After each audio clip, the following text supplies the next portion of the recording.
Hi everyone, welcome to the bare minimum education. तो आज हम डिस्कस करेंगे अक्टूबर मंथ की विजन आईएएस के इकोनॉमी के सेक्शन को।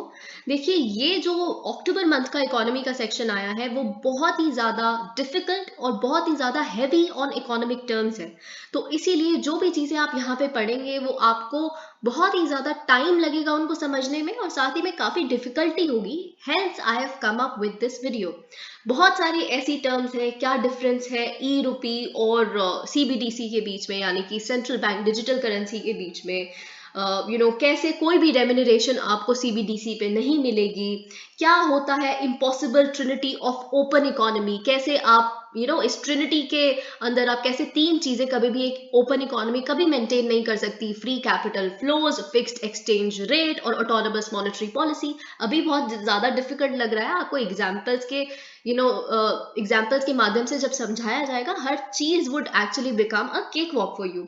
बहुत सारी और चीजें, what is the difference between ONDC and e commerce. अब यहाँ पे जब आप खुद से पढ़ेंगे, आप एक बार खुद से कंटेंट पढ़ के देखिए, आप एक बार खुद ये सेक्शन पढ़िए और वीडियो की एक्सप्लेनेशन के साथ इसको कंपेयर कीजिए। आप खुद देखिए कि क्या आपको ये वीडियोस हेल्प कर रही हैं। और किसी भी तरह से आपको ये वीडियोस अगर हेल्पफुल लगती हैं, you can always let me know that by commenting below, liking the video and subscribing to my channel if you haven't done that. और it would be very helpful आपके लिए अगर आप इस वीडियो को कम से कम 2 बार देखें, क्योंकि 15 दिन के गैप में जब आप इस वीडियो को 2 बार देखेंगे तो आपको हर चीज बहुत इजी लगेगी। अगर प्रीलिम्स में से बहुत सारी ऐसी स्टेटमेंट्स आती है, अगर आप सिर्फ एक बार पढ़ेंगे या एक बार सुनेंगे तो आपको लगेगा आपको सब कुछ समझ आ गया। और जब आप 15 दिन बाद खुद रिकॉल करने की कोशिश करेंगे और खुद से ही इस टेक्स्ट को दोबारा पढ़ेंगे तो आपको बहुत चीजें फेड आउट होती हुई लगेंगी। तो इसीलिए कम से कम इस वीडियो को 2 बार देखिए, और ताकि आपको किसी भी स्टेटमेंट का रेजोल्यूशन इतना क्लियर हो कि कुछ भी कंफ्यूजन हो ही ना सके। और अगर आपने मेरी पॉलिटी और इकोनॉमी की बाकी मंथ्स की वीडियोस नहीं देखी है तो मैं आई बटन में लिंक कर दूंगी, आप जाकर देख सकते हैं।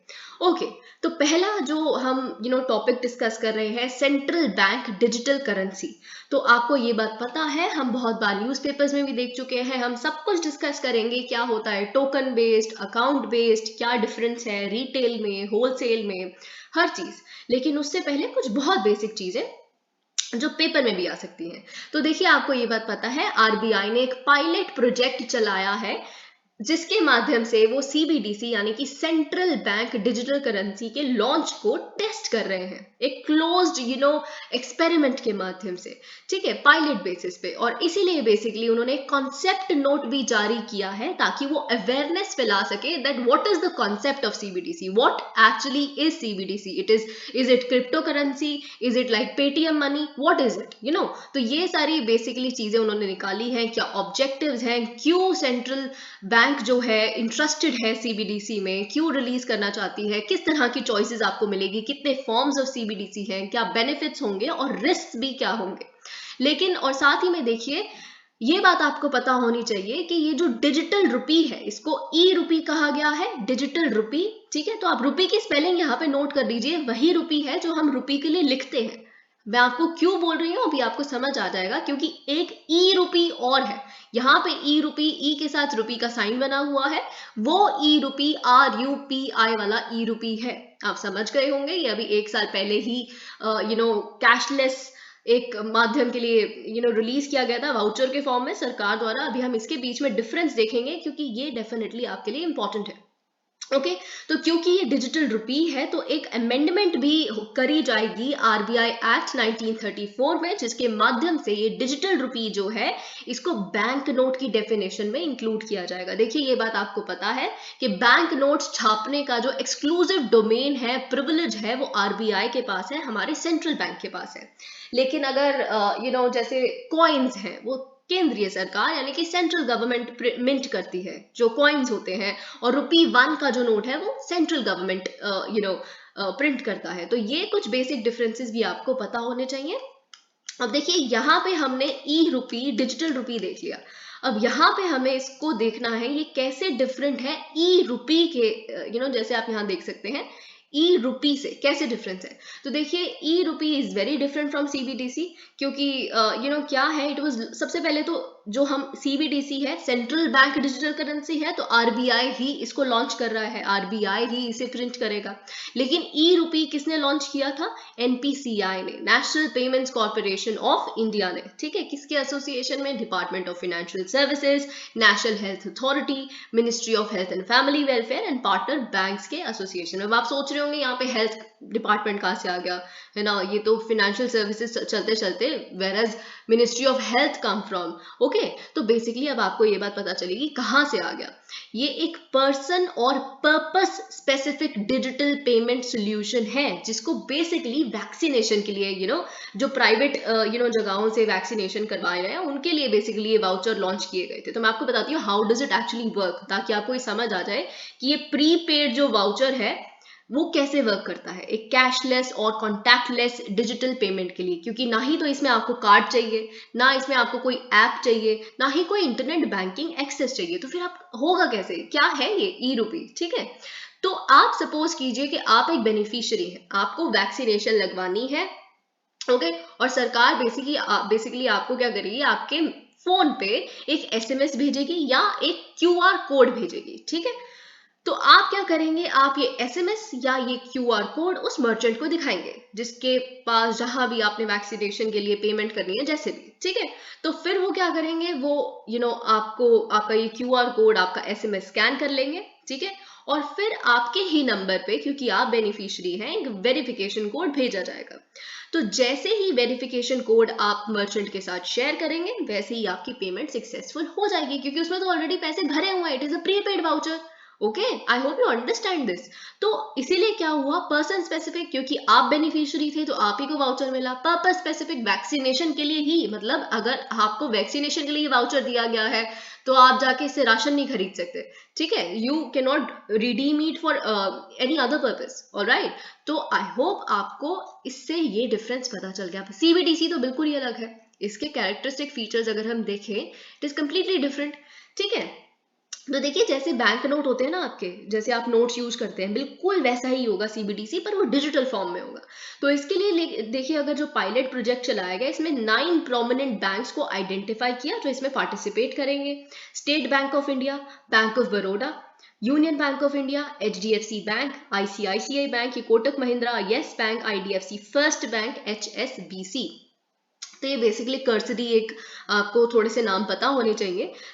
We never know what is asked in the paper, क्योंकि एक्चुअल में क्या हुआ है इस पायलट फेज में, RBI क्या करेगा अभी मैं बताती हूँ आपके लिए। नाम भी थोड़ा बहुत बेसिकली ऊपर ऊपर से पता होना आपके लिए क्यों जरूरी है, क्योंकि पायलट फेज में एक्चुअली RBI ने क्या किया, RBI डिजिटल करेंसी ये जो है, या डिजिटल रुपी जो है, ये हर बैंक को, देखिए हर जो भी बैंक होता है वो RBI के साथ अपना एक करंट अकाउंट खोलता है। ये बात आपको पता है, क्योंकि सारे जो बैंक्स हैं वो बॉन्ड ट्रेडिंग में पार्टिसिपेट करते हैं, गवर्नमेंट सिक्योरिटीज को ट्रेड करते हैं। जब भी उन्हें पैसा लेना होता है तो वो गवर्नमेंट सिक्योरिटीज बेच देते हैं और उनको बदले में उनको पैसे मिल जाते हैं, फिर वो आगे लैंड कर देते हैं। यही होता है, ये तो बेसिक इकोनॉमी है जो आप अपने स्टैटिक में पढ़ते हैं, ठीक है। लेकिन अब CBDC के लिए इनको एक CBDC अकाउंट खोलना पड़ेगा, हर बैंक को जो भी CBDC में पार्टिसिपेट करेगा, ठीक है। तो RBI के साथ आप अपना एक CBDC अकाउंट खोलेंगे और रेगुलर इंटरवल्स पे बेसिकली RBI इस CBDC अकाउंट में ये CBDC इशू करेंगे आपके बैंक के अकाउंट में, जो आपने RBI के साथ अपना इंडिविजुअली खोला हुआ है। तो आप इस पैसे को बेसिकली गवर्नमेंट सिक्योरिटीज को सेटल करने के लिए यूज कर सकते हैं। अब आप समझने की कोशिश कीजिए, बहुत हैवी हो गया यहाँ पे भी, राइट। तो आप यहाँ पे देखिए कि क्या होता है। सबसे पहला अगर हम देखें कि इस पायलट फेज में ही सबसे पहली डील जो साइन हुई, वो एक्चुअल में स्टेट बैंक ऑफ इंडिया और बैंक ऑफ बड़ौदा के बीच में साइन हुई, ठीक है। तो अब आप ये इसमें से एक बैंक ने दूसरे को गवर्नमेंट सिक्योरिटीज बेची, ठीक है। स्टेट बैंक ऑफ इंडिया ने बैंक ऑफ बड़ौदा को गवर्नमेंट सिक्योरिटीज बेची। हम गवर्नमेंट सिक्योरिटीज सेल करते हैं तो उससे क्या होता है, हमें कैश मिलता है, एक तरह से हम उससे खरीद रहे हैं, ठीक है। हम उससे बेसिकली कुछ बोरो कर रहे हैं, ठीक है। तो हमने गवर्नमेंट सिक्योरिटीज इनको बेची बैंक ऑफ बड़ौदा को, और इसने हमें वापस पेमेंट कर दी CBDC के रूप में। आई होप आपको ये बात समझ आई कि कैसे CBDC को यूज किया गया for the settlement of government securities. अब देखिए यहाँ पे कुछ चीजें मिसिंग है जो शायद आपके लिए जानना बहुत जरूरी हो सकता है। ठीक है। तो मुझे ऐसा लगता है कि शायद ये पूछा जा सकता है आपके पेपर में। तो what happens is that the banks open a CBDC account with the RBI, है ना। जैसे ये चीज हमने देखी, very similar to a current account जो वो अपनी बॉन्ड ट्रेडिंग के लिए खोलते हैं। पर अब करंट अकाउंट में जैसे जो बॉन्ड ट्रेडिंग के लिए खोला जाता है या फिर ये CBDC अकाउंट में एक डिफरेंस है। अब यहाँ पे जब आप बॉन्ड ट्रेडिंग कर रहे हैं ना एक दूसरे के साथ, यहाँ पे कोई CCIL नहीं है बीच में, the clearing corporation of India limited, ऐसी कोई इंटरमीडियरी नहीं है। यही तो ऑपरेशनल कॉस्ट जो है वो कम कर देगा, ठीक है, टाइम कम कर देगा, ठीक है।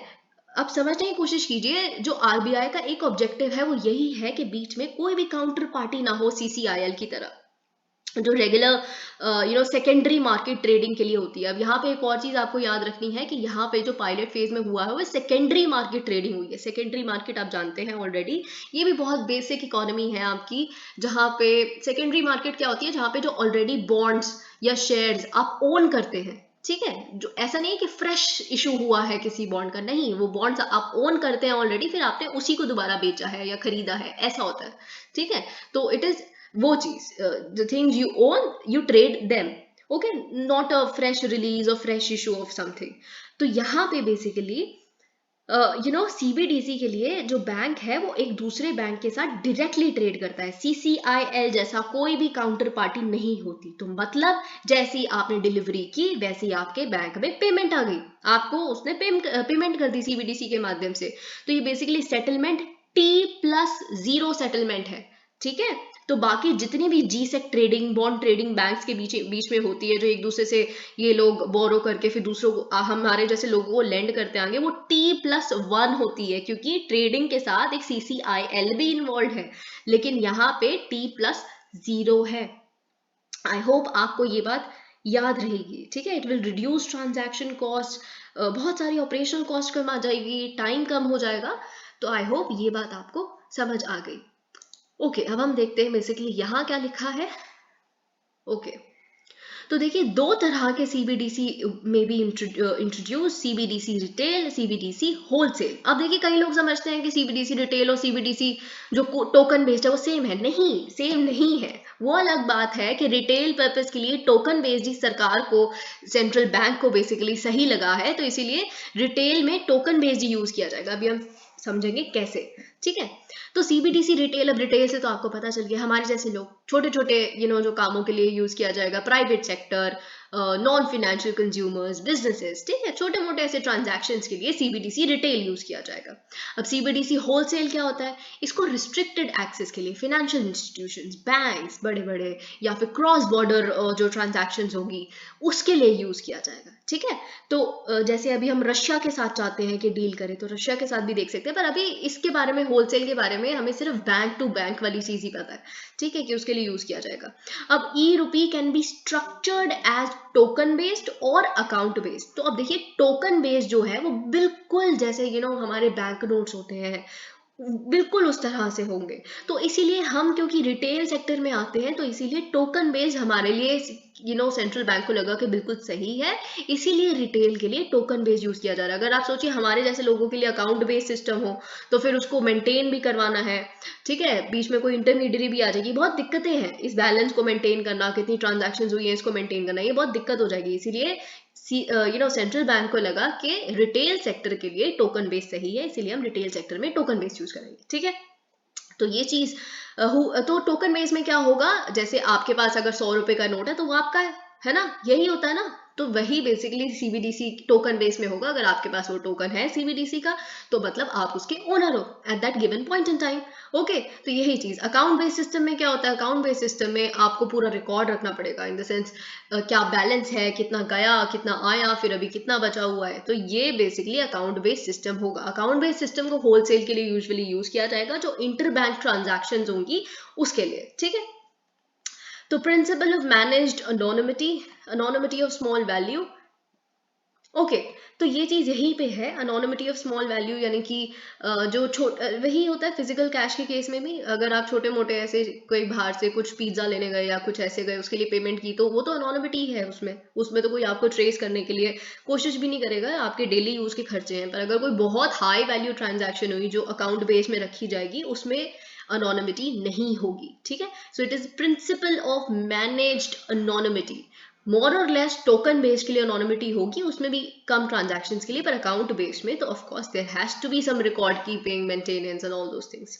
ओके, अब ये चीज हम क्या करेंगे वुड बी बेस्ड ऑन हमारा इंडिया में सीबीडीसी किस तरह का, क्योंकि आपको पता है चाइना में भी सीबीडीसी है, तो चाइना में तो पिछले 2-3 साल से हम सुन रहे हैं सीबीडीसी के लिए, ठीक है। तो इंडिया में लेकिन हम फॉलो करेंगे 2 tier इनडायरेक्ट मॉडल। ओके, तो अब 2 tier इनडायरेक्ट मॉडल हम कह रहे हैं, तो कोई और मॉडल भी होगा, एक डायरेक्ट मॉडल भी होता होगा, तो हम इसमें भी डिफरेंस देखेंगे। अब देखिए सीबीडीसी नॉन रेम्यूनरेटिव होगा, नॉन इंटरेस्ट बेयरिंग होगा। तो अभी हमने क्या देखा, एग्जाम्पल मैं आपको दे देती हूँ। अभी आपके सपोज कीजिए सीबीडीसी अकाउंट हमने देखा था कि हर बैंक को खोलना पड़ेगा, जो भी आरबीआई के साथ, ठीक है। तो यूजुअली जब आप कोई बैंक अकाउंट खोलते हैं किसी के साथ, तो उस पर जो आपका उसमें पैसा पड़ा होता है उस पर इंटरेस्ट आता है, इस पर कोई इंटरेस्ट नहीं आएगा।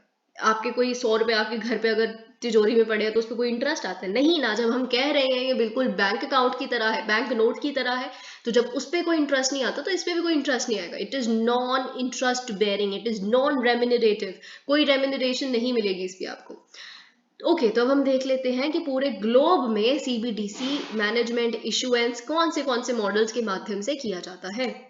ओके, तो हम तो basically 2 tier indirect model follow कर रहे हैं, ये वाला।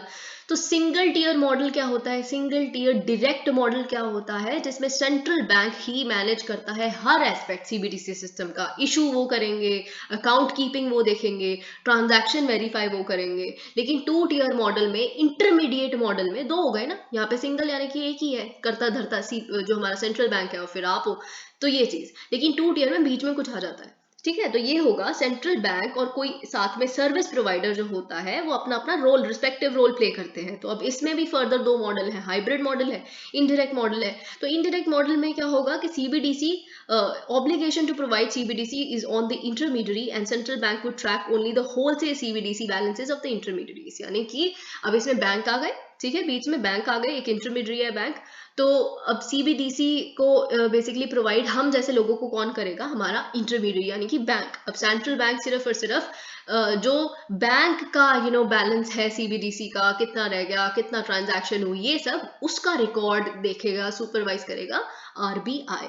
हाइब्रिड मॉडल क्या है, हाइब्रिड मॉडल में central bank will issue CBDC to other entities which shall make those entities then responsible for all customer associated activities. ये प्राइवेट सेक्टर मॉडल हो जाता है एक तरह से। Okay, now what are the features of CBDC, ये हम देख लेते हैं। तो पहली बात तो ये सॉवरेन करेंसी है, सॉवरेन करेंसी बिल्कुल है, क्योंकि हमारा सॉवरेन सेंट्रल बैंक है आरबीआई, वो इसको इशू कर रहा है। It is actually truly genuinely in alignment with their monetary policy. जैसे अगर कितने नोट प्रिंट हुए, मॉनेटरी पॉलिसी में यही होता है ना, it is about note printing and everything of that sort. तो वैसे ही ये भी अब सीबीडीसी में कितना हमें बेसिकली इशू करना है, कितना नहीं, ये सॉवरेन करेंसी बन जाती है।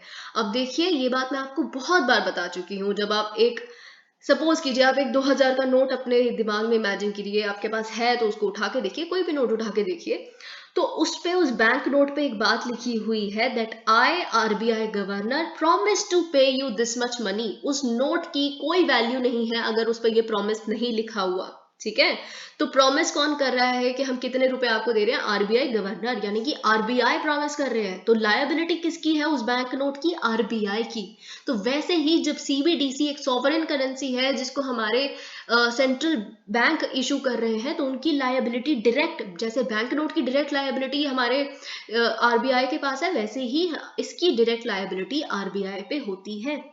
Okay, safe store of value, fungible legal tender. अब ये बहुत इंपॉर्टेंट है, कई लोग ये समझ नहीं पाते। तो फंजिबल लीगल टेंडर तो है ही, क्योंकि अगर आप ये किसी को सीबीडीसी, अगर आपने एक पिज्जा खरीदा, उसके बदले में आप उसको सीबीडीसी से पेमेंट कर रहे हैं, तो कोई उसको मना नहीं कर सकता। It is a legal tender, ठीक है। तो बाय लॉ, अब आपने बैंक नोट की डेफिनेशन में जब इसको डाल दिया है ना, लॉ प्रोवाइड कर रहा है कि CBDC comes under definition of sovereign currency, then you can not deny. सामने वाला दुकानदार ये नहीं कह सकता कि नहीं जी सीबीडीसी तो वो वाली कॉलोनी में यूज होता है, हम तो अभी एक्सेप्ट नहीं कर सकते, ऐसा नहीं हो सकता। तो अगर आप सपोज कीजिए कि मैंने आपको पेमेंट की 20 रुपए और एक्चुअल में वो चीज सिर्फ 15 रुपए की है, तो मैंने सीबीडीसी से आपको 20 रुपए दे दिया, लेकिन आप मुझे अगर 5 रुपए वापस कर रहे हो नॉर्मल सिक्के के रूप में, तो ये हो सकता है। इट इज फंजिबल, ये फ्रीली कन्वर्टेबल है अगेंस्ट फिएट करेंसी, ठीक है। तो ये हो सकता है। Holders of CBDC need not have a bank account, that's true. Okay, मतलब ये चीज तो खैर अभी जो हमारा सेंट्रल बैंक है उसने बताया ही नहीं है कि एक्चुअल कैसे फंक्शन करेगा, पर इसमें बैंक अकाउंट की जरूरत नहीं होगी। तो आप खुद सोचिए ना, आपने सीबीडीसी मेरे को दिया, मैंने आगे किसी और से कुछ और खरीद लिया, फिर उसने किसी और को, तो ऐसे चलता रहेगा।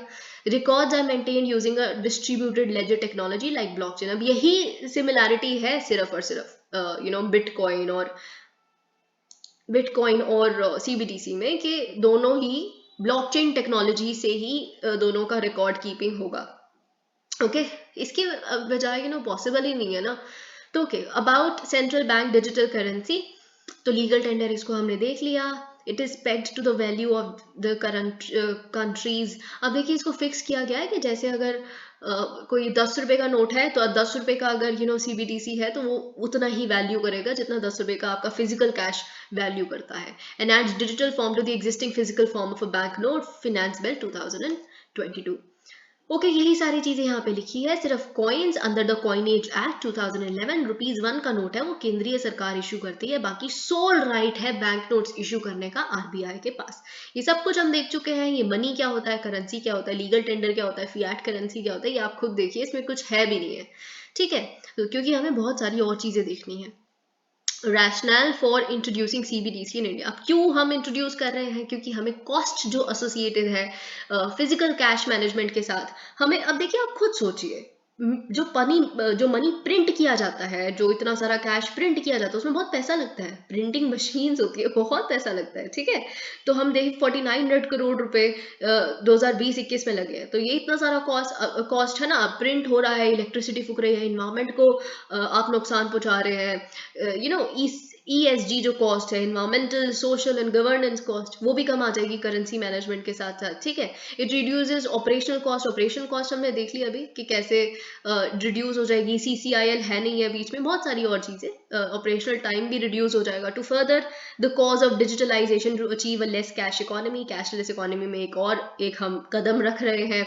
Supporting competition, efficiency and innovation in payments. Innovation तो डेफिनेटली है ही, अब साथ ही में और ज्यादा क्यों, क्योंकि अभी पेमेंट ऑप्शंस हमारे पास कितने हैं। हम कॉइन में पेमेंट कर सकते हैं, हम नोट भी बड़े तरीके के हैं उसमें, अब साथ में सीबीडीसी भी आ जाएगा। ठीक है, तो बहुत डाइवर्सिफाई कर देगा रेंज ऑफ पेमेंट ऑप्शंस को। ओके, और साथ ही में टू एक्सप्लोर, अभी देखिए इस पे भी हमें नहीं पता है, क्योंकि हम बहुत ही इनिशियल स्टेज पे हैं, हम बिल्कुल पायलट फेज कर ही रहे हैं। तो क्रॉस बॉर्डर ट्रांजैक्शंस जो है, इसको कैसे निपटाया जाएगा, अगर हो जाए तो बहुत अच्छी बात है, क्योंकि इंस्टेंटली आपने डिलीवरी की और आपकी पेमेंट हो गई, ऐसे ही हमने भी ऊपर देखा था। ठीक है, तो फिर इंस्टेंटेनियस अगर ऐसे ट्रांजैक्शंस के लिए बहुत हेल्पफुल हो जाएगा। टाइम जोन की कोई दिक्कत नहीं है। ठीक है, एक्सचेंज रेट डिफरेंसेस कुछ नहीं आएंगे। तो पर अभी इसमें हमें एक्सप्लोर करना बहुत अभी टाइम है इस चीज में। ओके, ऑफलाइन फंक्शनैलिटी, क्योंकि हमें इंटरनेट एक्सेस, बैंक एक्सेस, इस चीज़ों की जरूरत नहीं पड़ेगी। कि जैसे अगर आपके पास, आपको देखिए एक बैंक नोट आपके घर पे पड़ा है, आपके वॉलेट में पड़ा है, तो उसके इंटरनेट एक्सेस की जरूरत नहीं है ना। तो जैसे ये बैंक नोट है, वैसे ही वो वाला बैंक नोट भी होता है जो सीबीडीसी का होगा, तो उसमें भी आपको कोई इस तरह का ऑफलाइन ही होगा फंक्शनैलिटी उसकी। ठीक है, तो universal access devices, compatibility across multiple devices, ये सारी सरकार बिल्कुल इंश्योर करने की कोशिश करेगी। सबसे बड़ी बात तो पता है क्या होगी, कि जो हमारी आरबीआई है वो काफी ज्यादा बहुत ओपनली वो ये कहती है कि क्रिप्टो एसेट्स हमारी उसको गारंटी नहीं है, हम बिल्कुल क्रिप्टो एसेट्स को बैक नहीं करते। अगर आप क्रिप्टो करेंसी लेके आना चाहते हैं, आप उसको यूज करेंगे, और कल को हमारा पूरा देश अगर बर्बाद हो जाता है, तो आरबीआई उसको बचाने नहीं आएगा, क्योंकि क्रिप्टो करेंसी में बहुत ज्यादा वॉलेटिलिटी है।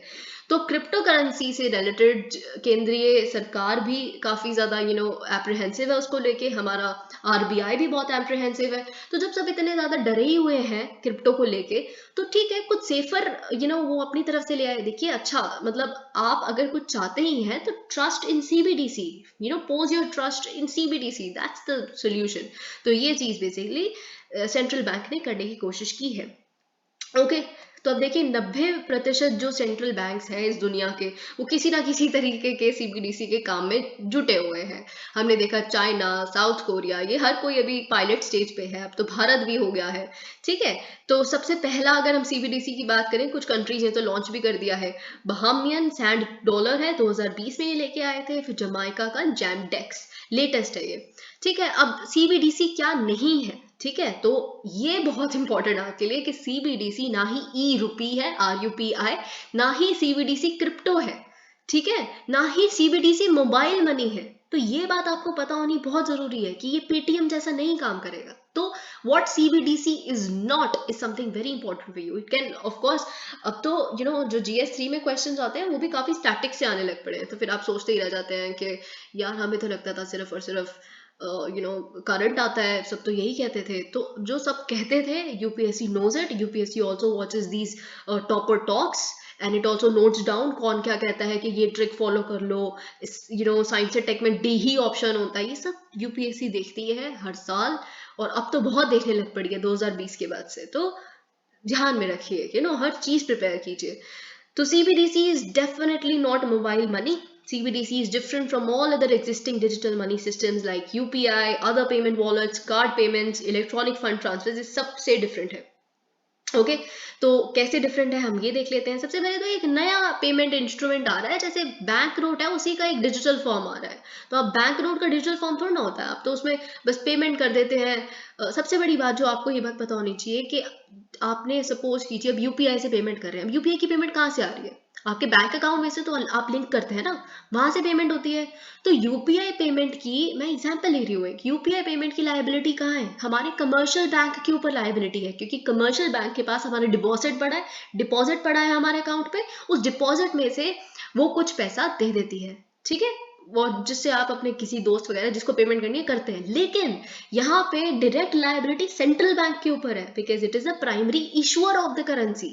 सो I hope you understand it, to keep that in your head.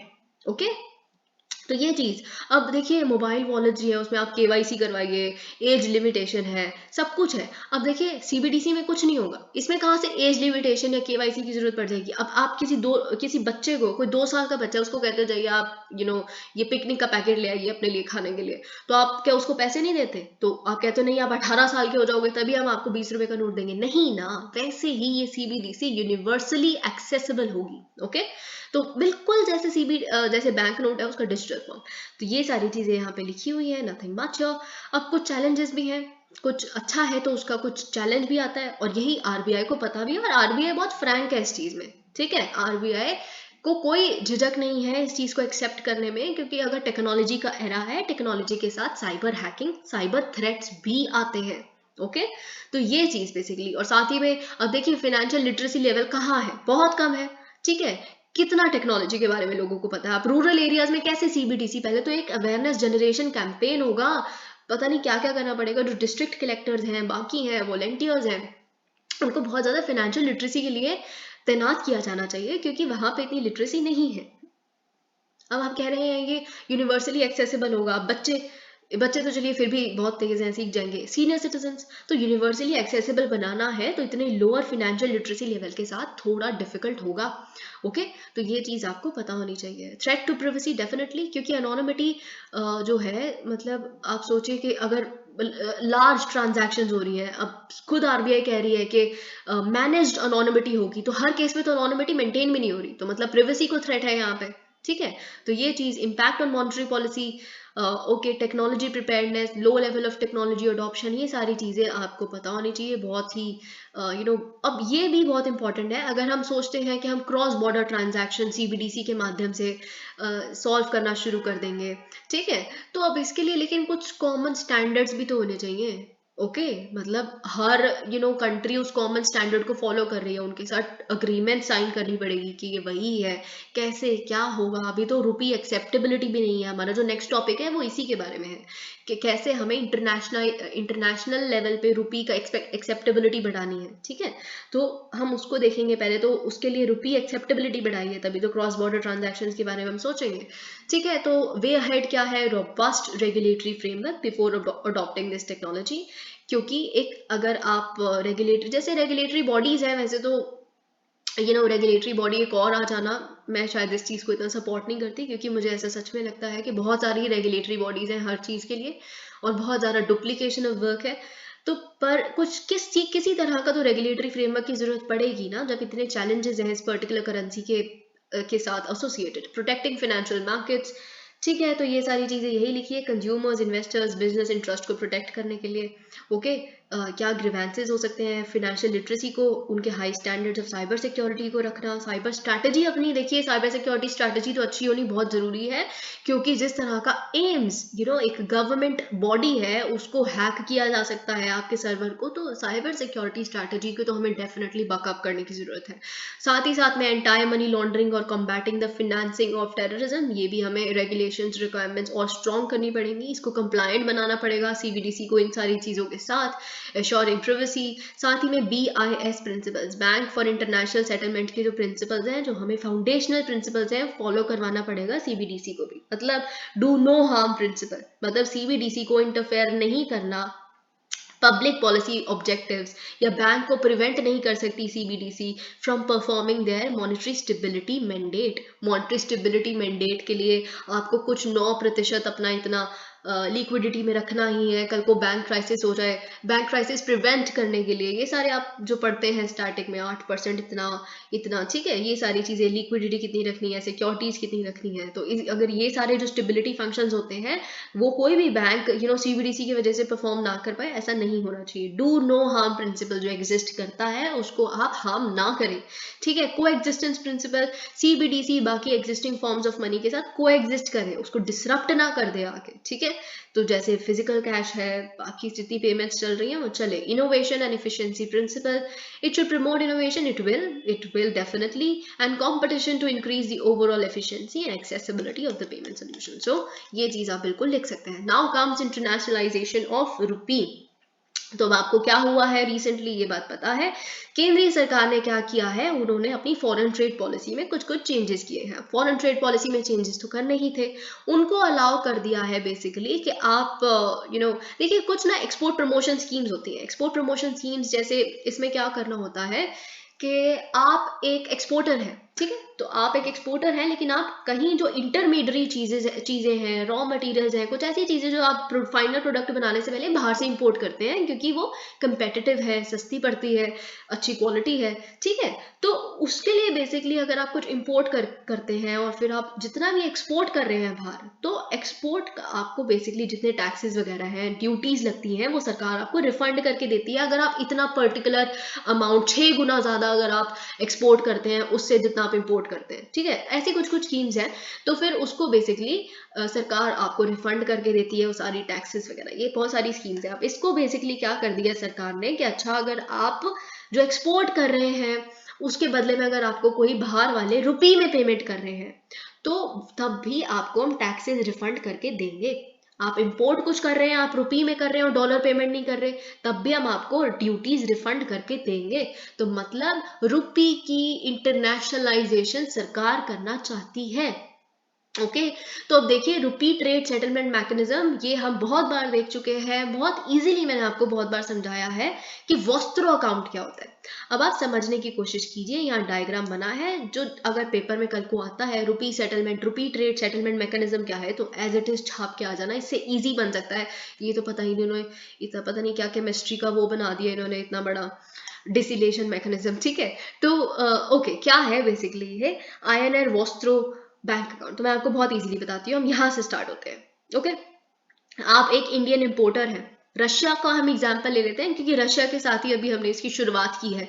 Rupee settlement जुलाई 2022 में ही RBI ने इसकी गाइडलाइंस निकाली है। तो आप इंडियन इंपोर्टर हैं, आप क्रूड ऑयल इंपोर्ट करते हैं रशिया से, ठीक है।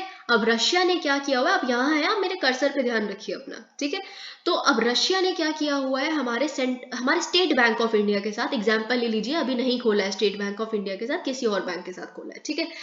फिर भी आपके लिए इजी बनाने के लिए रशिया ने अपना एक bank account, vostro bank account खोला हुआ है SBI के साथ, ठीक है। तो ये बेसिकली रशिया है, अब आप इसे SBI नहीं देखेंगे, आप रशिया देखेंगे इसको, वॉस्त्रो अकाउंट को, ठीक है। अब इंडियन इंपोर्टर ने क्रूड ऑयल इंपोर्ट किया और आपने इसको रुपी में ही पेमेंट कर दी रशिया को, ठीक है। आपके SBI में तो रशिया बसा हुआ है, ठीक है। तो फिर क्या हुआ बेसिकली, अब यहाँ पे आपने इंपोर्ट किया था, ठीक है। अब यहाँ पे एक एक्सपोर्टर है, ओके, एक एक्सपोर्टर है जो बेसिकली क्या करता है, रशिया को टेक्सटाइल्स बेचता है, ठीक है। तो अब ये एक्सपोर्ट करेगा, है ना, एक्सपोर्ट करेगा, इसने रशिया को basically goods and services export की, ओके तो ये गुड्स एंड सर्विसेज आई थी। गुड्स एंड सर्विसेज इसने बेसिकली टेक्सटाइल, कपड़ा वगैरह जो भी बेचा रशिया को। अब रशिया क्या करेगा, रशिया तो यहाँ है एसबीआई के अंदर, अब रशिया इसी में से हमें अपना रुपी में पेमेंट कर देगा। तो कुछ हुआ ही नहीं ना, रुपी का रुपी यहाँ पे ही रह गया है ना, और यहाँ पे बेसिकली रुपी की एक्सेप्टेबिलिटी भी बढ़ गई। लेकिन अब कभी तो ऐसा हो जाएगा ना, क्योंकि हमारा तो ट्रेड डेफिसिट ही इतना है, ट्रेड डेफिसिट इतना ज्यादा है कि मतलब हम कितना ही, अगर डॉलर 17 बिलियन आज हमारा बायलेटरल ट्रेड पहुंच गया है रशिया और भारत का, तो उसमें से डॉलर 16 बिलियन अराउंड हम इंपोर्ट ही कर रहे हैं। ठीक है, तो हम इतना इंपोर्ट कर रहे हैं कि हमारा यहाँ पे रुपी में पेमेंट बहुत ज्यादा हो जाएगा, है ना। तो फिर अब कभी तो यहाँ पे एक्सेस हो जाएगा, तो इसीलिए आईएनआर विड्रॉ कर लेंगे, फिर आईएनआर को, रुपी को बेसिकली हम फॉरेन करेंसी, रुबेल है जिसमें भी वो चाहेंगे डॉलर, उसमें कन्वर्ट कर देंगे, और फिर ये फॉरेन जो है एक्सपोर्टर उसको चला जाएगा। मतलब इन द सेंस आई होप आपको ये बात समझ आ रही है, एक टाइम के बाद तो ये भी करना पड़ेगा। तो लेकिन वैसे तो हमें बेसिकली अगर हमने इसको सच में फंक्शनल बनाना है ना, हमको अपना जो ट्रेड डेफिसिट है उसको कम करना पड़ेगा। जितना हम इंपोर्ट कर रहे हैं उतना ही हम एक्सपोर्ट भी करें, तो इसीलिए कुछ कुछ चीजें हमें बेसिकली यहाँ पे इंश्योर करनी पड़ेगी। अभी क्या हुआ है, रशिया से हमें 500 प्रोडक्ट्स उन्होंने बोले हैं कि हमें खरीदने हैं इंडिया से, क्योंकि अब देखिए लड़ाई तो वो लड़ ही रहे हैं, तो लड़ाई लड़ रहे हैं, पैसा वहां पे जा रहा है, अब बाकी खुद की कंपनीज और किसी चीज के लिए काम नहीं कर रही, कार बनाने के पार्ट्स नहीं है, एयरक्राफ्ट बनाने के पार्ट्स नहीं है, बहुत सारी चीज़ों के बेसिक बेसिक जो चीज़ें हैं उसके लिए उनके पास खरीदने के लिए लोग भी नहीं है, क्योंकि कोई उनका साथ नहीं दे रहा, कोई मार्केट वाले, अब वेस्ट पूरा अगेंस्ट है उनके, बाकी कंट्रीज भी उन्हें कुछ नहीं दे रही, तो अब बचा कौन है, चाइना उनको कुछ दे सकता है, भारत उनको कुछ दे सकता है, नॉर्थ कोरिया दे सकता है, नॉर्थ कोरिया को तो अगर डील भी करेंगे तो वो बताएंगे नहीं। तो हमें बेसिकली क्या करना है, इन चीज़ों को, इन अपॉर्चुनिटीज को ग्रास्प करने की कोशिश करनी चाहिए।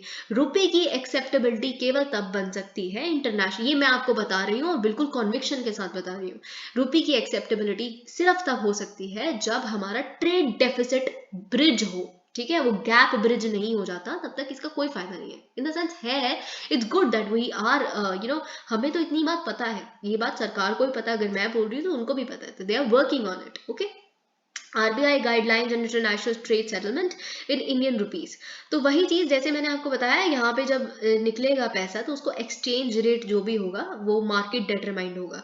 ठीक है, exports and imports under invoicing arrangement में बी डिनोमिनेटेड एंड इनवॉइस्ड इन रुपी। अब देखिए इनवॉइस क्या होता है, सबसे पहले इनवॉइस इज बिल। ठीक है, कि हमने 3 किलो चीनी इतने रुपए की पड़ी, 3 किलो आटा इतना रुपए का पड़ा, ठीक है, तो आप रुपीज में लिख रहे हैं ना, और टोटल भी आपने रुपीज में ही किया फिर, तो दैट इज कॉल्ड इनवॉइसिंग। तो जो ट्रेड सेटलमेंट है उसका जो भी इनवॉइसिंग होगा, बिलिंग होगा, वो सब रुपी में होगा, लेकिन जो एक्सचेंज रेट होगा दोनों कंट्रीज के बीच में, बेसिकली पार्टनर कंट्रीज के बीच में, वो मार्केट डिटरमाइंड होगा। ठीक है, तो ये चीज आपको पता होनी चाहिए, जो भी मार्केट रेट होगा एक्सचेंज रेट का उस पर्टिकुलर करेंसी, हमारी करेंसी और फॉरेन करेंसी के बीच में, वैसे। About international currency and internationalisation of rupee, now this is very important. Okay, तो जो Tarapur committee on Fuller capital account convertibility है, उन्होंने डिफाइन किया है इंटरनेशनल करेंसी। इंटरनेशनल करेंसी क्या होती है, जैसे डॉलर है, ठीक है, इंटरनेशनल करेंसी क्या होती है, वो करेंसी जो वाइडली यूज की जाती है इंटरनेशनल ट्रांजैक्शंस के लिए। ठीक है, तो जैसे डॉलर है, बिल्कुल सबसे एक्सेप्टेबल करेंसी ही यूएस डॉलर है पूरे संसार की। ठीक है, और यही चीज यहाँ पे लिखी हुई है, 3 इंपॉर्टेंट इंटरनेशनल फंक्शंस, अगर आपको एक इंटरनेशनल करेंसी बननी है तो उसको 3 फंक्शंस फॉलो करने पड़ेंगे। ठीक है, तो क्या ऐसे 3 फंक्शंस होते हैं जो एक इंटरनेशनल करेंसी बनने के लिए हमें ध्यान में रखना है। स्टोर ऑफ वैल्यू, देखिए स्टोर ऑफ वैल्यू, अगर आप एक सरकार है तो आपका जो सेंट्रल बैंक है वो फॉरेक्स रखता है, फॉरेन एक्सचेंज रिजर्व। ठीक है, तो फॉरेक्स में यूएस डॉलर है, गोल्ड है, उसमें यूरो है, उसमें युआन है। ठीक है, तो ये करेंसीज की कुछ वैल्यू है ना, आपने स्टोर तो तभी उसे करके रखा हुआ है सरकार ने अपने पास। तो रुपी की भी जिस दिन इतनी वैल्यू बन जाएगी कि से फिनलैंड का जो फॉरेक्स है उसके अंदर, I am taking an example, उसके फॉरेक्स के अंदर इंडिया का रुपी उन्होंने स्टोर करके रखा है, वो आप इंटरनेशनल करेंसी बन जाएगी। ठीक है, तो ये चीज आपको पता होनी चाहिए। फॉर प्राइवेट सेक्टर, ये तो हम गवर्नमेंट के लिए देख ला क्या वैल्यू होता है स्टोर ऑफ वैल्यू का। प्राइवेट सेक्टर के लिए करेंसी सब्सटीट्यूशन, यानी कि अगर जैसे डॉलर है तो हमें पता है ना कि हम कुछ अगर खरीद रहे हैं तो हमें डॉलर में उसे पेमेंट करना है, तो आप उसे एक्सचेंज करवा सकते हैं, तो हमारे लिए ये वैल्यू है। Medium of exchange, medium of exchange क्या होता है, okay, vehicle currency for foreign exchange intervention, invoicing trade and financial transactions। तो वही मीडियम ऑफ एक्सचेंज ये होता है कि जिसके अंदर बेसिकली आप फिनेंशियल ट्रांजैक्शंस भी कर सके, प्राइवेट सेक्टर जो है बेसिकली ट्रेड कर रहे हैं तो उसमें पे कर सके, अगर हम उनसे ले रहे हैं तो वो हमें उस करेंसी में पे कर सके। तो ये चीज़ बेसिकली होती है कि फॉरेन एक्सचेंज इंटरवेंशन, ये सारा मतलब फॉरेक्स मार्केट में जो है ट्रेडिंग होती है जब, तो आप अपनी करेंसी बेच के दूसरी करेंसी ले पाओ, दूसरे कंट्रीज हम अपनी करेंसी बेच के हमारी करेंसी खरीद पाए, तो इंटरनेशनल करेंसी बन सकती है। Unit of account anchor for pegging local currency, denominating trade and financial transaction. Basically unit of account का मतलब सरकार के लिए क्या होता है कि आपकी जो लोकल करेंसी है, यानी कि कोई भी लोकल करेंसी है। अब ये जैसे हम डॉलर इंडेक्स क्या होता है, हम कहते हैं कि डॉलर ₹1 80 का पड़ता है, तो हमने पैक किया हुआ है ना कि इतना बेसिकली हमारे इसके अगेंस्ट है, ठीक है। तो ये चीज़ बेसिकली होना चाहिए। Paging in the sense fix कर देते हो वैसे तो आप कि कितना गोल्ड के अगेंस्ट जैसे हम फिक्स कर देते हैं एक टाइम पे, तो वैसा। तो स्टोर ऑफ वैल्यू सबसे ज़्यादा इंपॉर्टेंट इसमें स्टोर ऑफ वैल्यू था, medium of exchange, unit of account. Okay, तो तारापुर कमेटी के बारे में आप ज़रूर मेंशन कीजिए। और फिर उसके बाद rupee acceptance, credibility of rupee, ठीक है। It can also be refer to adopting full account convertibility. तो देखिए ये एक स्टेप होगा उस तरफ के प्रति जब Bharat full capital account convertibility adopt करना चाहता है। तो फुल कैपिटल अकाउंट कन्वर्टेबिलिटी का मतलब क्या होता है कि आप बेसिकली कितना भी अमाउंट ऑफ, जो कैसे बताऊं आपको, जैसे देयर इज नो रिस्ट्रिक्शन कि आप कितना अमाउंट ऑफ रुपीस को कन्वर्ट कर सकते हो फॉरेन करेंसी में, in the sense I would tell you. Okay, किसी के पास कितना भी, सपोज कीजिए कि कैपिटल कैपिटल पड़ा है, उनके पास बहुत सारी मशीन्स है, एसेट है, प्रॉपर्टी है, उसको आप कितना भी रुपी में कन्वर्ट करवा पाए, ठीक है। तो ये basically full capital account convertibility का एक आप कह सकते हैं स्टेप होगा। Increase use of invoicing settlement, ये चीज़ तो हम देख रहे हैं, बिलिंग जितनी ज़्यादा रुपी के उसमें होगी। अब देखिए हम कितना क्रूड खरीद रहे हैं, हमने उसकी बिलिंग कितने में की, रुपीज़ में की, ठीक है। फिर हम उनको कितने कपड़े बेच रहे हैं रशिया की, उसके हमने कितने के 2 टी-शर्ट इतने रुपए की, 4 पेंट इतने रुपए की, ठीक है। तो ये सारी चीज़ें बेसिकली इनकरेज कर रही है इंटरनेशनलाइजेशन ऑफ रुपी को। Freedom for non residents to hold financial assets और लायबिलिटीज इन रुपी। तो देखिए फ्रीडम क्या है, आई होप यहाँ पे और भी चीज़ें लिखी होनी चाहिए, नहीं लिखी है अनफॉर्चुनेटली। तो इन द सेंस कि नॉन रेजिडेंट जो एनआरआईज हैं, ठीक है, एनआरआईज क्या कर सकते हैं, अपने जो फाइनेंशियल एसेट्स हैं, बॉन्ड्स हैं फॉर एग्जांपल, या लायबिलिटीज हैं, वो रुपी में होल्ड कर सकते हैं, मसाला बॉन्ड्स, ये सब वगैरह, ठीक है। Freedom for non residents to tradable, ये सारी चीज़ें लिखी है और कुछ भी नहीं है यहाँ पे। एक चीज़ मुझे जो आपको समझानी है जिससे आपका सब कुछ यहाँ पे क्लियर हो जाएगा, वो ये है। Okay, initiatives towards internationalization of rupee in India, the broad framework for cross-border transactions is governed by FEMA Act, Foreign Exchange Management Act। FEMA Act 1999 का ये act foreign exchange regulation act 1973 को replace करके आया था, क्योंकि जो फेरा act था वो बहुत ही ज़्यादा रिस्ट्रिक्टिव था। इतना अमाउंट ही आप बेसिकली आ सकता है या ट्रेड कर सकते हो, इस पर इतना टैक्स है, रेगुलेट करेंगे, रेगुलेशन आ गया ना। अब रेगुलेशन से तो ऑफकोर्स सॉफ्ट वर्ड है मैनेजमेंट, ठीक है। तो यहाँ पे फेमा एक्ट में हमने इस चीज़ को बहुत बार डिस्कस किया है, जो फॉरेन डोनेशंस आती हैं वो फेमा एक्ट के प्रति देखी जाती है, क्रॉस बॉर्डर है ना, या फिर जो एनजीओज को डोनेशन आ रही है तो वो फेमा एक्ट के माध्यम से दी जाती है, पॉलिटिकल पार्टीज को। तो ये सब कुछ जो मैनेजमेंट होती है फेमा एक्ट के माध्यम से होती है। तो अभी भी जितना मतलब इस तरह का कन्वर्टेबिलिटी जब हमें करनी है, एक्सेप्टेबिलिटी बढ़ानी है रुपी की, तो फेमा एक्ट का बहुत ज़रूरत पड़ेगी इसको भी मैनेज करने के लिए, ठीक है। तो ये चीज़ बेसिकली अगर बहुत हेल्प करेगी इन significant growth of India's exports, capital flows. देखिए मैं आपको फिर दोबारा ये बात बता रही हूँ कि इंटरनेशनलाइजेशन ऑफ रुपी तब तक पॉसिबल नहीं है जब तक हम अपने एक्सपोर्ट्स नहीं बढ़ा देते। जब तक हम एक्सपोर्ट नहीं बढ़ाएंगे, और एक्सपोर्ट बढ़ेगा तो एक्सपोर्ट का जो पैसा आएगा वापस ऑफकोर्स वो फेमा एक्ट के तहत ही मैनेज किया जाएगा, है ना। तो फेमा एक्ट का यहाँ पे बेसिकली यूज आ जाता है। तो इनिशिएटिव्स, अब बहुत सारे इनिशिएटिव्स जो ले रही है सरकार ऑलरेडी इंटरनेशनलाइजेशन ऑफ रुपी के लिए। ट्रेड सेटलमेंट इन रुपी, जो वॉस्त्रो अकाउंट वाला भी हमने देखा जुलाई 2022 में इसकी बेसिकली गाइडलाइंस निकाली थी। क्रॉस बॉर्डर बोरोइंग्स इन रुपी, वही चीज़ बहुत बहुत इंपॉर्टेंट है। आपको मसाला बॉन्ड्स आप पढ़ते होंगे, मसाला बॉन्ड्स का आप जरूर आप एक पॉइंट लिखे हैं यहाँ पे। तो मसाला बॉन्ड या रुपी डिनोमिनेटिंग बॉन्ड्स आप ये अपने स्टैटिक में पढ़ते हैं। मसाला बॉन्ड में क्या होता है, बॉन्ड क्या होता है, बॉन्ड एक बोरोइंग होती है, ठीक है। उल्टा होता है, जब आप किसी चीज को ओन करते हैं तो आप क्या होते हैं, आप उसके ओनर होते हैं। लेकिन इस जगह क्या होता है, अगर आप एक बॉन्ड है वो आप उसे बेच रहे हैं तो आप बेसिकली बोरोवर है, बेचने वाला यहाँ पे बोरोवर होता है। तो मेरे पास एक मसाला बॉन्ड है। मसाला देखिए क्यों, क्योंकि भारत मसालों का देश है, इसीलिए मसाला बॉन्ड। कईयों का वो होता है डंपलिंग बॉन्ड होता है, आई थिंक ये चाइनीज के लिए है, कईयों का पास्ता बॉन्ड है। तो इस तरह की चीजें हैं। तो इंडिया के लिए मसाला बॉन्ड है। मसाला बॉन्ड में क्या होता है कि अगर मैं एक एग्जांपल ले रही हूँ, वैसे तो कॉर्पोरेट उसमें ज्यादा सही रहेगा, आई एम सिंप्लीफाइंग इट। मेरे मसाला, मेरे को कुछ पैसे की जरूरत है, मुझे कुछ बोरो करना है क्योंकि मुझे अपनी कंपनी को एक्सपैंड करना है, कुछ भी। मैंने मसाला बॉन्ड क्या किया, बाहर यूएसए में मसाला बॉन्ड रिलीज किया या इशू किया या सेल किया, ठीक है। तो अब मसाला बॉन्ड पे जितना भी लिखा हुआ है कि बेसिकली क्या होगा, ये कितने रुपए का मसाला बॉन्ड है, फॉर एग्जाम्पल 1000 रुपए का मसाला बॉन्ड है, ठीक है, रुपये में ही लिखा हुआ है 1000 रुपए का मसाला बॉन्ड है। तो बाहर वाले मुझे क्या करेंगे, मुझे डॉलर में उसकी पेमेंट करेंगे। बाहर वालों के पास रुपये थोड़े ना है, तो उन्होंने मेरे को डॉलर में पेमेंट की उसकी। 1000 रुपए जितने भी डॉलर का बन रहा होगा, उन्होंने मुझे उसको पे कर दिया, ठीक है। तो मैंने अपनी कंपनी एक्सपैंड कर ली, कुछ भी कर लिया। अब उसकी बॉन्ड की भी तो मैच्योरिटी है, 1 साल बाद मुझे वापस करना है फॉर एग्जाम्पल। तो मैं क्या करूंगी, 1000 रुपए ही दूंगी। तो मैंने बाहर वालों को रुपीज ही वापस भेजा, क्योंकि रुपी डिनोमिनेटेड बॉन्ड था। मुझे क्या मतलब है आपने मेरे को क्या दिया क्या नहीं दिया।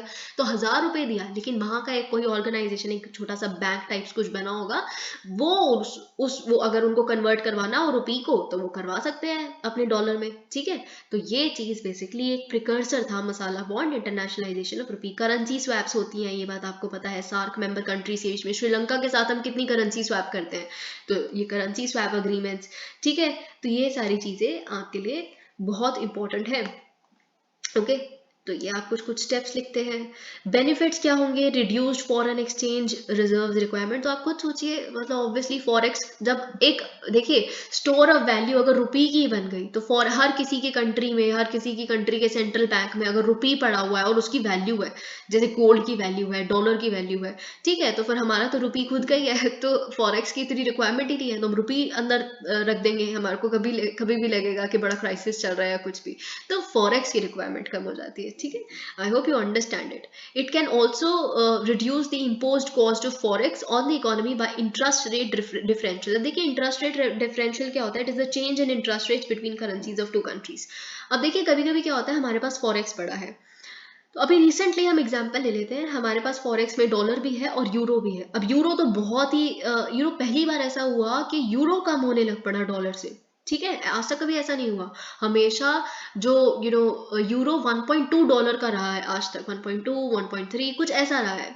लेकिन अब यूरो कम होने लग पड़ा। आप सपोज कीजिए यूरो बहुत ही कम हो जाता, अब हमारी एक फॉरेक्स मतलब वीक होना शुरू हो गया ना, क्योंकि डॉलर तो ठीक है, लेकिन वो वीकन हो गया है, डेप्रिशिएट हो गया है बहुत ज़्यादा यूरो, उसकी वैल्यू कुछ नहीं बची। तो फिर हम थोड़ा पैनिक करने लग पड़ते हैं कि फिर हम कैसे दूसरी करेंसी को, और हमें थोड़ा स्टफ करके रखना पड़ेगा। कल को कहीं हमें पेमेंट्स करनी है, इंपोर्ट कवर करना है, जो एक्सपोर्ट जो इंपोर्ट करना है उसके लिए पेमेंट करनी है, लेकिन अब उसकी तो इतनी वैल्यू नहीं बची। तो इसलिए ये बेसिकली जो इंटरेस्ट रेट डिफरेंशियल है रुपी की, अगर हम स्टोर ऑफ वैल्यू बना लेंगे तो ये भी हमारे ऊपर कम पड़ जाएगी, ओके। एक्सटर्नल शॉक्स की वल्नरेबिलिटी कम हो गई, ये सारी चीजें यहाँ पे लिखी है। नथिंग इंडिया का of course global stature respect, वो तो हम अपनी फॉरेन पॉलिसी को देख ही रहे हैं कि आज भारत को हमारी फॉरेन पॉलिसी ने कहाँ लेके चली गई है, किस तरह का स्टैचर है आज भारत का, डिप्लोमेसी का हमारी। तो वही ये एक, अगर एक्सेप्टेबिलिटी भी बढ़ जाएगी, तो जो 5वीं सबसे बड़ी इकोनॉमी है भारत, जिसने यूके को भी पीछे छोड़ दिया है, वो एक्चुअल में एक बहुत बड़े लेवल पे पहुंच जाएगी। चैलेंजेस इन इंटरनेशनलाइजेशन ऑफ रुपए, अब कुछ तो चैलेंजेस भी है ना। may complicate domestic monetary policy by limiting its effectiveness and independence, that is RBI's ability to control domestic money supply and influence interest rate as per domestic macroeconomic conditions। तो देखिए आपको जब भी आप इसके बारे में लिखे, तो आप वैसे तो रट लीजिए, पर मैं आपको बताती हूँ इसका मतलब होता क्या है। आपको याद वैसे नहीं रखना, पर आपको याद ही रखना पड़ेगा कि लिखने के लिए रटना ही पड़ेगा कि एक होती है ओपन इकोनॉमी, जब आप completely open, full account convertibility, कितना भी आप बाहर की करेंसी को इंडियन रुपी में कन्वर्ट करवाएं, बाहर के एसेट्स को इंडियन रुपी में कन्वर्ट करवाएं, ये फुल अकाउंट कन्वर्टेबिलिटी हो जाती है, ठीक है। तो जब आप इतनी ओपन इकोनॉमी बन जाएंगे, तो एक होता है हर ओपन इकोनॉमी की एक ट्रेलिमा होता है, एक होता है ना डेलेमा, कि दोनों ऑप्शंस में से किसको चूज करें, संभाल हम एक भी नहीं पा रहे। तो एक होता है ट्रेलेमा, 3 ऑप्शन में से आप मुश्किल से एक या दो ही बचा पाते हैं, तीनों कभी एक साथ नहीं, इम्पॉसिबल है ट्रिनिटी को एक साथ मेंटेन करना, ठीक है। अब क्या है तीन चीजें, तीन पॉलिसी गोल्स जिसको आप एक साथ साइमल्टेनियसली नहीं मेंटेन कर सकते। तो एक है फ्री कैपिटल मूवमेंट, ठीक है, दूसरा है एक्सचेंज रेट स्टेबिलिटी। तो आप basically free capital flows, fixed exchange rate और इंडिपेंडेंट या ऑटोनोमस मॉनेटरी पॉलिसी, तीनों को, एक ट्राइंगल बनता है, तीनों को इकट्ठे आप मेंटेन नहीं कर सकते एक टाइम पे, कुछ आएगा तो कुछ जाएगा। तो मैं आपको एक बहुत सिंपल सा एग्जांपल देती हूँ। I again repeat, free capital flows, fixed exchange rate, autonomous monetary policy, आप तीनों को इकट्ठे मेंटेन नहीं कर सकते। और यही ट्रेलेमा है जो इंटरनेशनलाइजेशन ऑफ रुपी के साथ भी आता है। तो आप एग्जाम्पल लीजिए, रियल वर्ल्ड एग्जाम्पल, तो आप यूरोजोन का एग्जाम्पल लीजिए। यूरोजोन आपको पता है जिसमें जो यूरोप की वो कंट्रीज हैं यूरोजोन वाली, दे आर क्लोजली इंटरकनेक्टेड, ठीक है। तो अब यूरोजोन में क्या होता है कि करेंसी यूज होती है यूरो, ठीक है, तभी तो यूरोजोन है, क्योंकि उस जोन में यूरो यूज हो रही है। सारी कंट्रीज अल्टीमेटली बेसिकली आप इस चीज को चूज कर रहे हो, एक पर्टिकुलर करेंसी को, ठीक है। तो क्या हुआ, आप सपोज कीजिए इससे क्या हुआ, फिक्स्ड एक्सचेंज रेट हो गया, इससे फिक्स्ड एक्सचेंज रेट, ठीक है, because you opted out for a single currency, ठीक है। फिर उसके बाद वर्ल्ड वॉर 2 आया, है ना, वर्ल्ड वॉर 2 आया, तो उसमें wealthy opted for side C, in the sense wealthy ने ऑप्ट किया कि हम बेसिकली क्या करेंगे, इंडिपेंडेंट मॉनेटरी पॉलिसी अडॉप्ट करेंगे, ठीक है। इन द सेंस कई लोगों ने कहा कि हम अपनी मॉनेटरी पॉलिसी खुद बनाना चाहते हैं, हम यूरोपियन पार्लियामेंट के साथ खुद को नहीं बांध के रखना चाहते, तो वी विल डिसाइड अपनी मॉनेटरी पॉलिसी कितनी है। तो फिर आपने खुद की प्रिंटिंग शुरू की, अपनी कितना आपको बैलेंस रखना है, कितना यूज करना है, कितना सक करना है मार्केट में से पैसा, ये सब आपने खुद चूज करना शुरू कर दिया। तो जब आप खुद चूज कर रहे हो तो आपने फॉर एग्जांपल आपके बैंक ने, आपकी कंट्री के बैंक ने क्या किया, कम ही पैसा इशू किया मार्केट में, तो अब मार्केट में तो कम पैसा है, तो फ्री कैपिटल फ्लो कैसे हो पाएगा जब कैपिटल को खरीदने के लिए आपकी कंट्री वाले के पास पैसा है नहीं, तो आप कैसे खरीदेगी आपकी वो, तो फ्री कैपिटल फ्लो चला गया जैसे ही इंडिपेंडेंट मॉनेटरी पॉलिसी आई, ठीक है। तो इंडिपेंडेंट मॉनेटरी पॉलिसी जैसे ही आई आपके कंट्री के पास, आपका फ्री कैपिटल फ्लो चला गया, ठीक है। एक्सचेंज रेट स्टेबिलिटी चलिए ठीक है रह गई। तो ये सारी तीनों चीजें कभी भी इकट्ठे नहीं एग्जिस्ट कर सकती। I again repeat, free capital flows, exchange rate stability and autonomous monetary policy, okay. अब साथ ही में इंक्रीज रीफाइनेंसिंग रेट। अब देखिए मैं आपको 1 मिनट बस आप मुझे दीजिए, I want to have water, okay.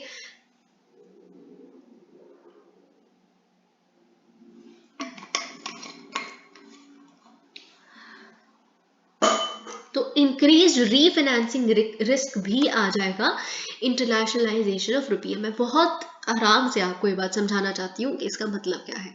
I would read it first and then I will explain it to you.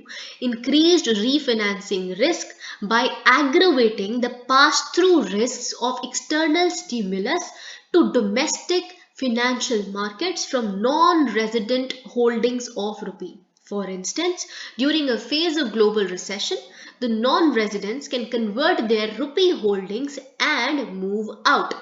अभी मैं आपको बताती हूँ कि सरकार जो है, भारतीय सरकार, बहुत सारे ऐसे, अब तो आपको लगता है रुपए की बहुत वैल्यू बन गई, ठीक है, रुपए की बहुत वैल्यू बन गई, इंटरनेशनल करेंसी है, ये है वो है, ठीक है। तो अब हमारे बहुत सारे एनआरआईज हैं, फॉर एग्जांपल मैं सपोज करती हूँ कि एनआरआई यूएसए में रहता है हमारा एक, ठीक है। तो भारतीय सरकार बहुत सारी ऐसी स्कीम्स अभी भी चलाती है, तो जहाँ पे आप बेसिकली एनआरआईज की डिपॉजिट्स को अट्रैक्ट करने के लिए आप उनको बड़े किफायती इंटरेस्ट रेट्स देते हैं कि अगर आप रुपी में अपने यहाँ पे अकाउंट में पैसे रखेंगे रुपी के टर्म्स में, या ये वाले एसेट्स होल्ड करेंगे तो आपको इतना इंटरेस्ट मिलेगा, या जो भी। तो बेसिकली उनकी जो होल्डिंग्स है वो रुपी में हमारे पास पड़ी है यहाँ पे, तो उसकी लायबिलिटी किसके पास है, सरकार के पास है, क्योंकि सरकार को वापस करना उनका डिपॉजिट है, उन्होंने खरीदा हुआ है, उनके वो ओनर है, ठीक है। तो अब ये रुपी में पड़ा हुआ है, कल को एक ग्लोबल रिसेशन होता है, अब वो तो बाहर रहते हैं ना, ग्लोबल रिसेशन होता है, उनके पास पैसे की कमी हो गई, अब तो उन्हें डॉलर चाहिए, वहां पे तो डॉलर चलेगा, लोकल करेंसी तो वही है, ठीक है। तो वो क्या करेंगे, अपनी रुपी होल्डिंग को झटके से विड्रॉ, वो कह देंगे कि नहीं आप इसे कन्वर्ट करके दो, क्योंकि हमें इसको तो बेसिकली फुल अकाउंट कन्वर्टेबिलिटी है, हम कितना भी मांगे आप उसको उतना आपको करना ही पड़ेगा, क्योंकि अब तो आपने कह दिया है कि आप कंप्लीट एक ओपन इकोनॉमी है, हम कितना भी आपको बोलेंगे रुपी को कन्वर्ट करने के लिए आप करके दोगे, तो जितनी हमारी होल्डिंग है उसको सबको आप डॉलर में कन्वर्ट करके दो। तो आप इतना रीफाइनेंस कैसे करेंगे इतनी सारी होल्डिंग को? आई hope you understand it, okay, heightened exchange rate, volatility. अब आप यही चीज खुद सोचिए कि इन्फ्लेशन, महंगाई बहुत ज्यादा बढ़ गई, ठीक है, महंगाई बहुत ज़्यादा बढ़ गई।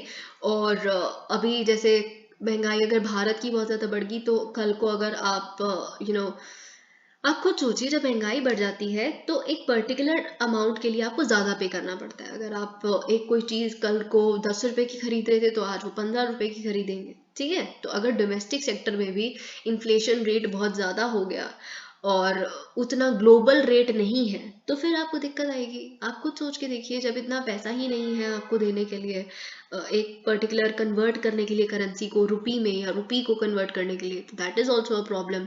Okay, increase responsibility of the lender of last resort. सरकार, lender of last resort is सरकार एक्चुअली। जब सारे बैंक्स फेल हो जाते हैं तो सरकार कम्स इनटू पिक्चर, क्योंकि जब बैंक क्राइसिस होता है तो बैंक को सेव करने के लिए सरकार आती है। तो सरकार की रिस्पॉन्सिबिलिटी, रीफाइनेंसिंग रिस्पॉन्सिबिलिटी, कन्वर्टेबिलिटी की रिस्पॉन्सिबिलिटी, ये सारी सरकार की पड़ जाती है। तो मैं आपको बस अभी भी यही कहूंगी कि हमें सबसे बड़ी चीज जो करनी है वो यही है कि अपने एक्सपोर्ट्स बढ़ाने हैं। दैट इज समथिंग जो हमें उस पर काम करना चाहिए। बाकी आप कितना भी कह लीजिए कि हमें effective management of capital flows करना है, कितना वॉल्यूम में कैपिटल फ्लो आ रहा है, एफडीआई कितना आ रहा है, इक्विटी शेयर्स कितने आ रहे हैं, डेट कितना आ रहा है, ठीक है, तो हमें डेट को मैनेज करना चाहिए। ये आप कितना भी कह लीजिए, आप ट्रेड जब तक नहीं बढ़ाएंगे, everything is waste. Productivity challenge of India, ये आप खुद पढ़ेंगे। जो रिपोर्ट्स है इसमें कुछ भी नहीं है प्रोडक्टिविटी, आपको पता है, हम पहली वीडियो में भी देख चुके हैं प्रोडक्टिविटी क्या होता है क्या नहीं, कुछ भी नहीं है। जो रिपोर्ट्स हैं वो आप खुद देखेंगे, रिपोर्ट या फिर कोई स्कीम, उसमें आप अपना भी टाइम वेस्ट करेंगे कोई वीडियो देख के, और मेरा भी टाइम वेस्ट होगा, क्योंकि वो एक्चुअल में बस पढ़ने वाला ही है। So let's not waste time. Open network for digital commerce, ONDC। Okay, तो ONDC क्या है? ओके, मैं आपको बताती हूँ। अब यहाँ पे कहीं पे भी नहीं लिखा कि ONDC का डिफरेंस क्या है ई कॉमर्स के साथ, लेकिन हम यहाँ पर लेते हैं। पहले कर्सरी रीडिंग हम सब कुछ समझ लेंगे बहुत ही तसल्ली से, बहुत ही आराम से, कि क्या है ONDC।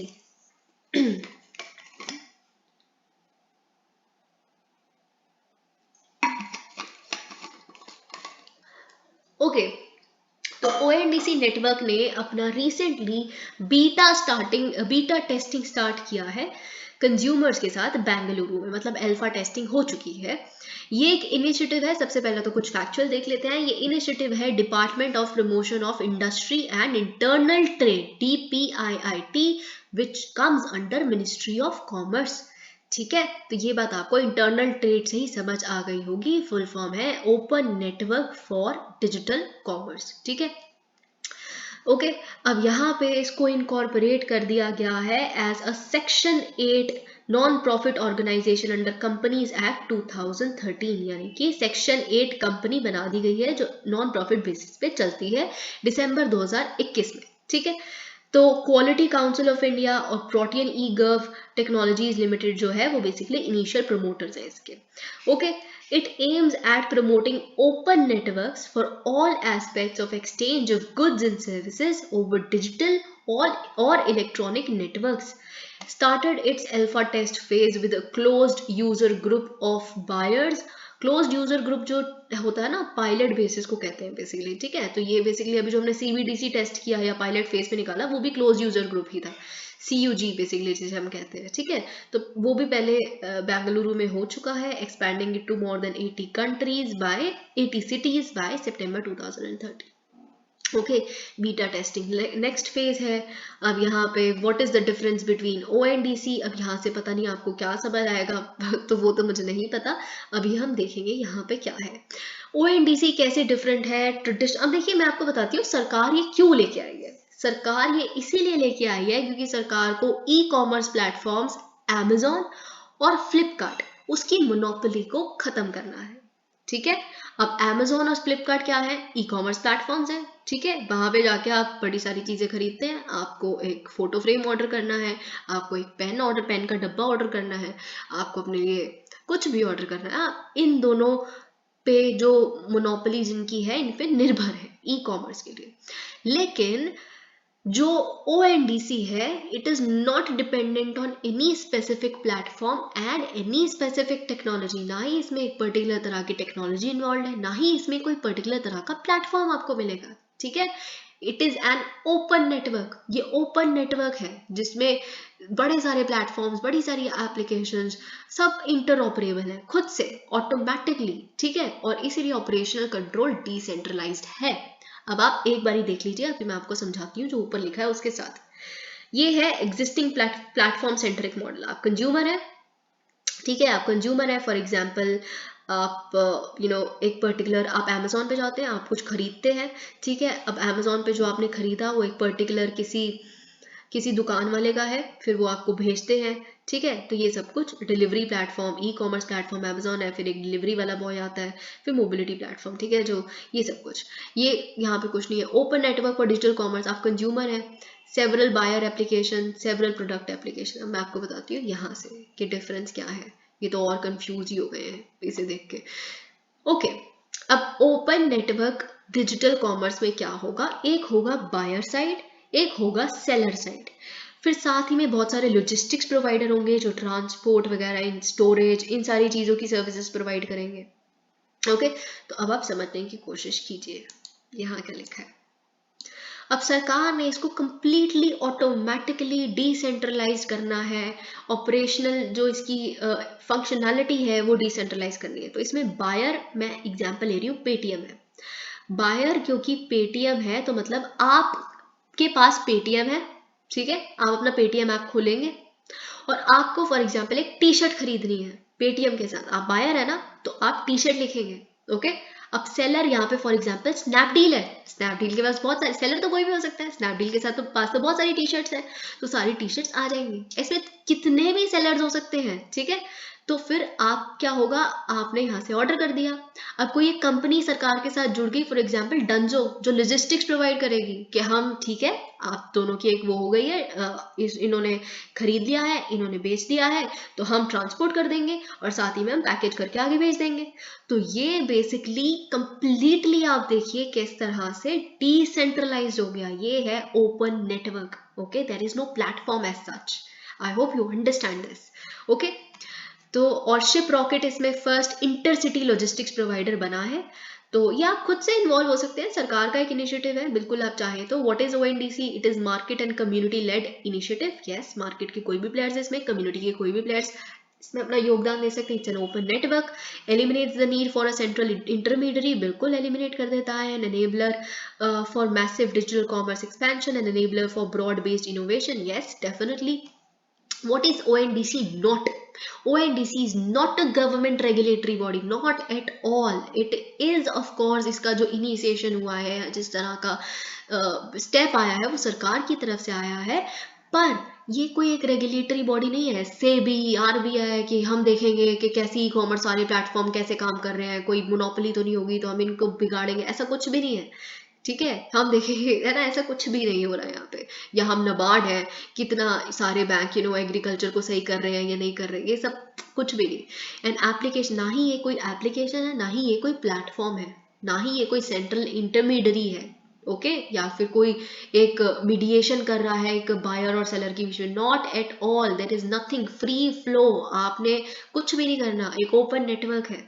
A medium to help digitise businesses, यानी कि ऐसा नहीं है कि स्नैपडील ने अपनी टी शर्टें क्या की हुई है अमेजोन पे डाली हुई है, फिर अमेजोन पे आप जाओगे, वो एक प्लेटफॉर्म हो गया ना बीच में, ऐसा तो कुछ भी नहीं है, ऐसा कुछ भी नहीं हो रहा है यहाँ पे। Okay, it is a medium to help digitise businesses. I hope I was able to simplify it for you. You understood what I told you because it was very easy. और जितना आप ये पता नहीं इसमें तो क्या ही, मतलब मैंने तो इसको देखा, मेरे को लगा इतना क्या ही ज़रूरत थी इसको बनाने की। मेजर ऑब्जेक्टिव्स क्या है इसका? Democratisation and decentralisation of e commerce, yes, inclusivity and access for sellers, specially for small and medium enterprises as well as local businesses. इससे धीरे धीरे अभी तो देखिए, अभी तो टेस्टिंग चल रही है ना, अभी पायलट फेज कह सकते हैं आप इसको। धीरे धीरे जो जितने मीडियम और स्मॉल एंटरप्राइजेज हैं वो जुड़ सकते हैं सेलर साइड पे, ठीक है। तो ये इंक्रीज चॉइसेस, ऑफ कोर्स बहुत सारी चॉइसेस हो सकती हैं, एंड इंडिपेंडेंसी फॉर कंज्यूमर्स। तो कंज्यूमर के लिए भी it is a win win situation. Significance of ONDC in India, ending monopolistic tendencies, वही चीज जो मैंने आपको बताया, क्योंकि आपके लिए जो एंट्री बैरियर्स हैं लोकल बिजनेसेस के लिए वो नहीं होंगी, ठीक है, ये बहुत इंपॉर्टेंट है। तो ये लेवल प्लेइंग फील्ड बना देना ई कॉमर्स लैंडस्केप के लिए, currently dominated by players like Amazon और फ्लिपकार्ट, जैसे सरकार का एम ही है एक्चुअल में। सरकार की बहुत सारी रिपोर्ट्स उनको उनके बहुत सारी टीम्स ने सबमिट की सरकार को कि देखिए जो फ्लिपकार्ट है और अमेजोन है वही मोनोपोली बनाए बैठे हैं, so you should be doing something about it. Okay, then government said we cannot regulate because that's entire business, that's not ease of business. तो हम रेगुलेट तो नहीं कर सकते, पर हाँ हम डेमोक्रेटाइज जरूर कर सकते हैं। ओके, तो फिर वो जनता की चॉइस होगी जैसे उनको करना है क्या नहीं करना। Enhancement of value for consumers, यही चीजें बेसिकली हमने देख ली। Okay, moving away from an operator driven platform centric model. अब ये चीज पता है क्या होगी, जब लोकल बिजनेसेस भी धीरे धीरे सेलर साइड पे आने लगेंगे ना, तो इससे क्या होगा कि अभी इतने सारे किराना स्टोर्स हैं, हाइपर लोकल जो मर्चेंट्स होते हैं, वो 80% तक रिटेल सेक्टर का, मतलब देखिए आप खुद सोचिए ना, अनऑर्गेनाइज सेक्टर में आते हैं सारे के सारे, सेल्फ ऑर्गेनाइज है, सेल्फ एम्प्लॉयड है। तो ओएनडीसी से क्या हो सकता है, जब आप सपोज कीजिए कि आप इस जुड़ गए ओएनडीसी से, ठीक है, सेलर साइड पे, फिर आपसे किसी ने खरीदा, जैसे मैंने खरीदा, बायर साइड पे हूँ मैं, और फिर उसके बाद उसकी पेमेंट डिजिटली मैंने की, तो आपका भी डिजिटल प्रेजेंस आ गया एज अ सेलर। ठीक है, तो डिजिटल हिस्ट्री में आप एक्टिव हो गए। तो फिर जब आपका डिजिटल हिस्ट्री में एक्टिव हो गए, आपका रेम्यूनरेशन है, सरकार को पता है आपका रेम्यूनरेशन है, फिर आप कभी और आपको लोन चाहिए अपने और बिजनेस को एक्सपैंड करने के लिए, आपको लगा कि ये तो अच्छी बात है, अनऑर्गेनाइज सेक्टर से तो ज़्यादा यहाँ पे एकदम सीधे चीज़ें सीधी सीधी आ रही हैं, बैंक अकाउंट में सीधी सीधी जा रही हैं, कोई दिक्कत है नहीं, इट इज़ इवन बेटर जो हम लोकली ओन कर रहे थे। ठीक है, तो फिर इससे क्या होगा, आप लोन भी ले पाएंगे क्योंकि डिजिटल ट्रांजैक्शन का प्रूफ तो है ही आपके पास, तो आगे आप क्रेडिट भी ले सकते हैं। सरकार तो इतनी सारी स्कीम्स चला रही है स्मॉल और मीडियम जो हैं बेसिकली एंटरप्राइजेज उनके लिए, तो बिल्कुल आप लीजिए। ठीक है, तो ये चीज़ growth and development, ONDC will enable economic development and livelihood creation opportunities. Logistics वाले बहुत सारे जुड़ सकते हैं जो भी सर्विसेज ऐसी प्रोवाइड कर सके, पैकेजिंग वाले बहुत सारे जुड़ सकते हैं, लास्ट माइल डिलीवरी वाले बहुत सारे छोटे छोटे लोग जुड़ सकते हैं, जो छोटी छोटी कंपनीज हैं जैसे भी। ठीक है, अब कुछ कुछ चैलेंजेस होंगे। ग्रीवेंस रिड्रेसल, अब इतना डिसेंट्रलाइज सिस्टम है जिसमें सरकार कह रही है कि नहीं हम तो कहीं है ही नहीं, हम तो बस बस हम तो जोड़ रहे हैं लोगों को। वो कह देते हैं कि हम ठीक है ट्रांसपोर्ट कर देंगे, वो कह देते हैं हम बेच देते हैं, वो कहते हैं हम खरीद लेंगे, तो हमने तो कुछ करना ही नहीं। तो फिर अगर कोई ग्रीवेंस हो गई तो फिर वो कौन रिड्रेस करेगा, क्योंकि आप सोशल मीडिया जो इंटरमीडियरीज हैं उनको कहते हैं कि ग्रीवेंस रिड्रेसल आप वो बिठाएंगे, एक अपना कंप्लायंस ऑफिसर बिठाएं, तो कल को आप ही से किसी को ग्रीवेंस हो गई, किसी की डिलीवरी में कोई दिक्कत होगी, कोई किसी भी चीज में दिक्कत हो सकती है, वो प्रोडक्ट सही नहीं आया, तो इसके बारे में तो कोई क्लैरिटी है ही नहीं, who shoulders the responsibility. Okay, तो ये चीज customer service, redressal, grievances, difficulties in ensuring compatibility and interoperability of the existing platforms or applications of the buyers and sellers। अभी ये चीज, हाँ अभी बहुत नेसेंट स्टेज पे है ना, कुछ कह नहीं सकते कैसे इंटरऑपरेबिलिटी होगी।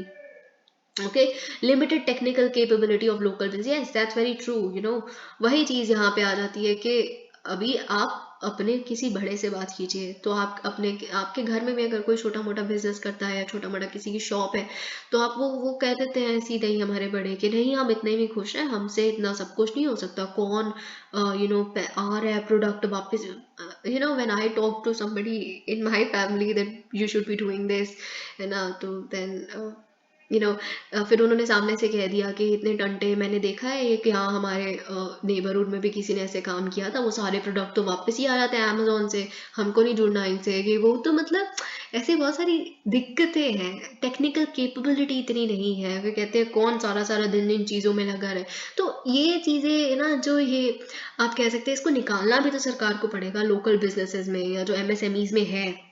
Okay, privacy and security concerns, अभी इतना ओपन नेटवर्क है, ठीक है, इतना कलेक्शन ऑफ पर्सनल डेटा हो जाएगा, तो प्रिवेसी इश्यूज तो आएंगे ही। तो एक स्ट्रिक्ट, ठोस, कॉन्क्रीट, आप जब तक एक डेटा प्रोटेक्शन रिजीम नहीं लेके आएंगे तब तक कुछ नहीं हो सकता। आप डेटा प्रोटेक्शन बिल लेके आए हैं, उसमें 30 क्लॉजेज हैं गिनती के, और उसमें से भी आप कह रहे हैं बाकी हम रूल्स बनाएंगे। और 30 क्लॉजेज में भी आपने हर चीज़ में exception to government, except government authorities, आपका कोई भी डेटा नहीं ले सकता, एक्सेप्ट करके तो आप सब कुछ ले सकते हैं। तो ये कितना सर्वेलेंस बन सकती है। तो ये दिक्कत है जिसको डेफिनेटली डील करने की ज़रूरत है।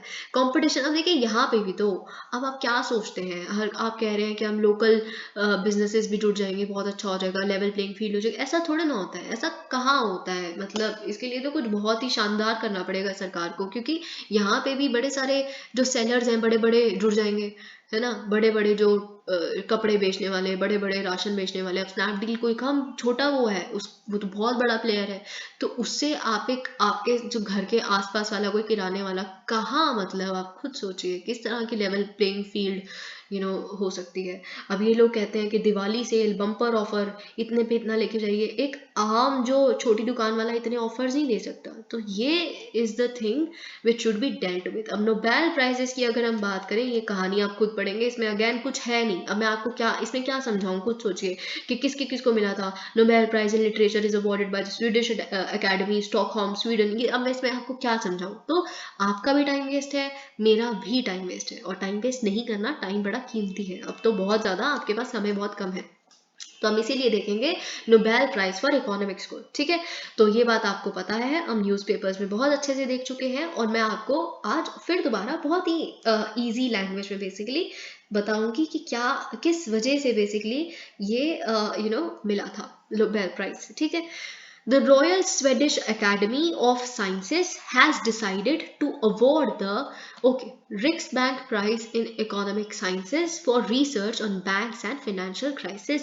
तो इस बार का जो इकोनॉमिक्स में इक्विवेलेंट ऑफ नोबेल प्राइज होता है, ये नोबेल नहीं है कोई, पर इक्विवेलेंट ऑफ नोबेल प्राइज है, वो बैंक्स और फाइनेंशियल क्राइसिस पे जो रिसर्च की गई है उस पे बेसिकली ये नोबेल प्राइज मिला है। क्योंकि पहले बड़ी धारणाएं थी बैंक्स को लेके और फाइनेंशियल क्राइसिस के उसके लिंक को लेके, और फिर उस धारणा को रिवर्स तरह से सोचा गया, और पता चला हम आज तक तो गलत सोचते थे।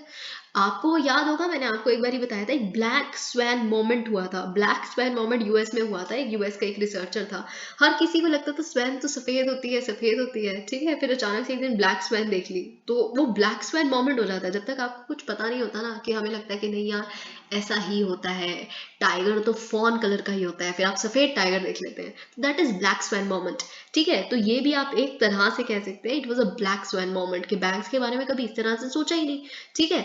तो ये चीज the prize has been awarded to, अब 3 लोगों को प्राइज मिला है, 3 यूएस बेस्ड इकोनॉमिक्स को। Ben S Bernanke, he is the former chair of the US federal Reserve, equivalent of RBI, ठीक है, यूएस का जो सेंट्रल बैंक है, and currently associated with Brookings Institution in Washington DC, ठीक है। Ben S बर्नानकी, और 2 लोग और कौन से हैं, Douglas W Diamond and Philip H Dybvig, ठीक है। तो इनको बेसिकली मिला है।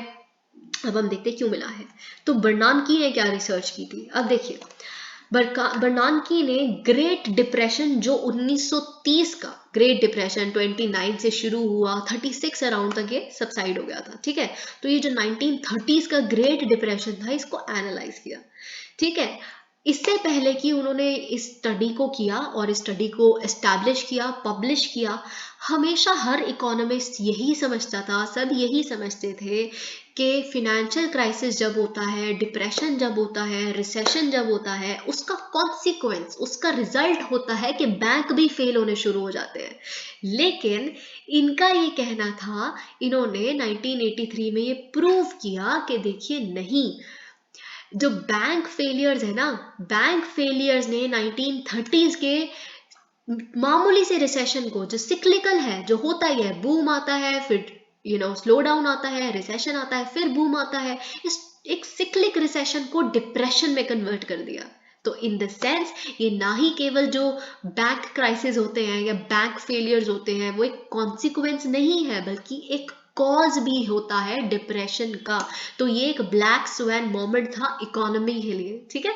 तो बैंक रिसर्च के लिए, फाइनेंशियल क्राइसिस रिसर्च के लिए, ओके। मैं थोड़ा सा आपको यहाँ पे क्या हुआ था बता देती हूँ, क्योंकि आपको बैंक रन बहुत लोगों को नहीं पता क्या होता है। तो देखिए क्या हुआ था,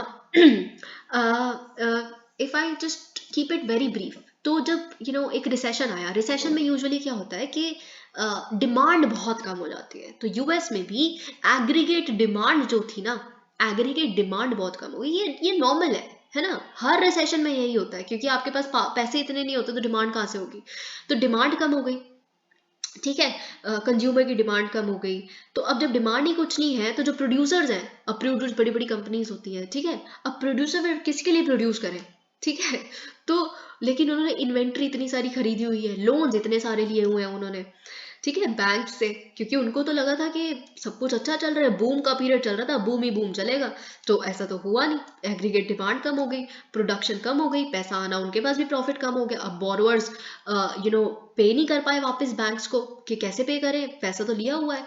तो इतने सारे बोरोवर्स ने डिफॉल्ट करना शुरू कर दिया कि बैंक को ही समझ नहीं आया कि किस किस ने वापस हमें पैसे देने। बैंक फेल हो गया, 2-3 बैंक फेल हुए, ठीक है, 2-3 बैंक फेल हुए।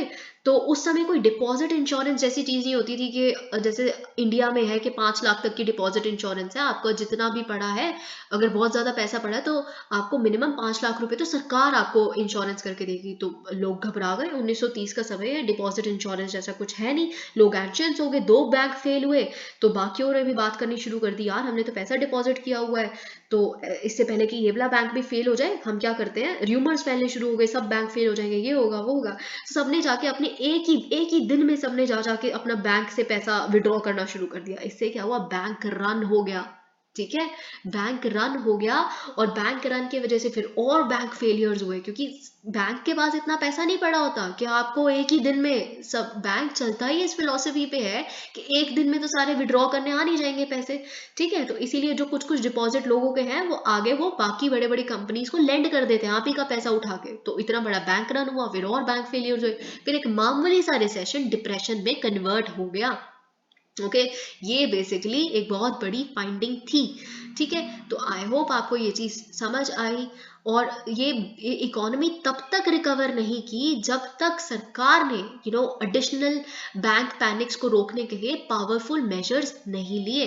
तो फिर बर्नानकी ने as the head of the US federal reserve, as he was during the 2008 financial crisis, अपनी इस विजडम को यूज किया so that he could prevent further deterioration of the 2008 financial crisis. अब हमने ये बर्नानकी देख लिया, अब हम डायमंड और टिपविक का भी देखते हैं कि क्या कॉन्ट्रीब्यूशन है। ओके, तो जैसे कि मैंने आपको बताया था, ये सब कुछ हमने देख लिया डिपॉजिट इंश्योरेंस के बारे में। Okay, conflict of saver and investors. अब देखिए ये बड़ा इंटरेस्टिंग है, यही वही वैसे तो मैंने आपको बता ही दिया, छोटा सा ही कॉन्सेप्ट था। Conflict of saver and investor क्या होता है, for the economy to function. अगर एक इकोनॉमी को फंक्शन करना है तो जो सेविंग्स है उसको चैनल करना पड़ता है इन्वेस्टमेंट में। आप अपना डिपॉजिट रखते हैं अपने सेविंग्स अकाउंट में, फॉर एग्जांपल। बैंक क्या करता है, बैंक के पास फॉर एग्जांपल रिलायंस फ्रेश वाले जाते हैं, वो कहते हैं कि हमें अपना थोड़ा सा बिजनेस एक्सपैंड करना है, हमें थोड़ा सा पैसा दे दीजिए, क्रेडिट दे दीजिए। अब बैंक तो कोई लेके तो पैदा नहीं हुआ, बैंक के एसबीआई को भगवान ने कुछ पैसा दिया, ऐसा तो है नहीं। तो वो आपके डिपॉजिट में, क्योंकि बैंक को ये लगता है कि एक ही दिन में तो सारे डिपॉजिट नहीं उठाने आ जाएंगे ना अपना विड्रॉ करने, तो वो आपका कुछ आप ही में से जो पैसा है वो रिलायंस फ्रेश को दे देते हैं। तो आपकी सेविंग को उन्होंने चैनल किया इकोनॉमी में, इकोनॉमी में ही तो इन्वेस्ट हो रहा है ना वो पैसा, ठीक है, इकोनॉमी में इन्वेस्ट करने में। Your savings are channelled into investments. Okay, पर यहाँ पे कॉन्फ्लिक्ट है आप में और रिलायंस फ्रेश में, ठीक है। अब क्या कॉन्फ्लिक्ट है, ठीक है, अब ये कॉन्फ्लिक्ट तो और बड़ा हो जाता है जब इंफ्रास्ट्रक्चर वाला कोई इन्वेस्टर आपसे पैसा मांगने आ जाता है बैंक से, तब तो और दिक्कत हो जाती है। तो क्या कॉन्फ्लिक्ट है, बेसिकली जो आप है, आप एक मामूली, एक क्या कह सकते हैं, एक इंसान है, एक कॉमन मैन है, ठीक है। तो आपको जो बेसिकली इंटरेस्ट मिल रहा है, savers always want access to at least some part of their savings for unexpected use, which is also called the need of liquidity. अब इन्वेस्टर्स की नीड क्या है, इन्वेस्टर्स और borrowers like businesses and home buyers need the money for a much longer time, they can not function if the money can be demanded back at a short notice. यानी कि आपको कुछ ऐसा लगता है कि एक्सेस रहना चाहिए, कभी हम विड्रॉ कर लें या थोड़ा सा पैसा हमें ट्रांजैक्ट करना हो, लेकिन इन्वेस्टर्स का होता है कि उनसे अब उन्होंने क्रेडिट लिया है, लोन लिया है, तो बैंक बड़ी जल्दी पैसा वापस ना मांग ले। क्योंकि एक रोड बनाने के लिए फॉर एग्जांपल अगर किसी ने लिया है, एक बिजनेस के लिए किसी ने लिया है, तो वो उसको इतनी जल्दी वापस नहीं कर सकता। ओके, ये बात आपको पता है, ठीक है। तो इस कॉन्फ्लिक्ट को रिजॉल्व कैसे करता है बैंक, इस कॉन्फ्लिक्ट को रिजॉल्व करने के लिए बेसिकली बैंक एक ऑप्टिमल सोल्यूशन लेके आता है। ओके, ऑप्टिमल सोल्यूशन क्या लेके आता है, ये है लॉन्ग टर्म बोरोअर और आप है शॉर्ट टर्म सेवर, ठीक है। तो आपको बेसिकली इंटरेस्ट रेट थोड़ा थोड़ा थोड़ा डिपॉजिट पे मिलता है, लेकिन वो क्या करते हैं, वो कहते हैं आपको लॉन्ग टर्म के लिए चाहिए पैसा, कोई बात नहीं दे देंगे हम, आप बिल्कुल टेंशन मत लीजिए, पर आप हमें बड़ा ज़्यादा इंटरेस्ट दीजिए। तो ये बड़ा सारा इंटरेस्ट जो आता है उसका पैसा फिर बैंक रख लेता है, वो इतना सारा इंटरेस्ट आ रहा है कि थोड़ा थोड़ा आपको अगर जितना लिक्विडिटी थोड़ा सा जितना भी चाहिए पार्ट ऑफ योर सेविंग्स, वो यहाँ पे दिक्कत नहीं होती, बैंकरर नहीं होता इससे, ठीक है। और स्पेशली स्पेशली फिर तो सरकार भी डिपॉजिट इंश्योरेंस करके देती है, तो इसीलिए ये चीज़ है, ये कॉन्फ्लिक्ट रिजॉल्व हो जाता है। However their analysis also showed how the combination of these two activities makes vulnerable to rumours about their imminent collapse. अब देखिए किसी को अगर ये पता चल जाए कि बैंक तो लॉन्ग टर्म बोरोवर्स को पैसा दिया होता है और वो तो पैसा वापस भी नहीं आना होता, और हमारी तो शॉर्ट टर्म सेविंग्स होती है, तो वो तो पता नहीं वापस भी कर पाएंगे कि नहीं कर पाएंगे, फिर ये र्यूमर्स फैलने लगते हैं, बड़ी सारी बैंक कोलैप्स होने की दिक्कत रह जाती है, ठीक है। तो लेकिन फिर इसी को गवर्नमेंट ने डिपॉजिट इंश्योरेंस से सॉल्व करने की कोशिश की है।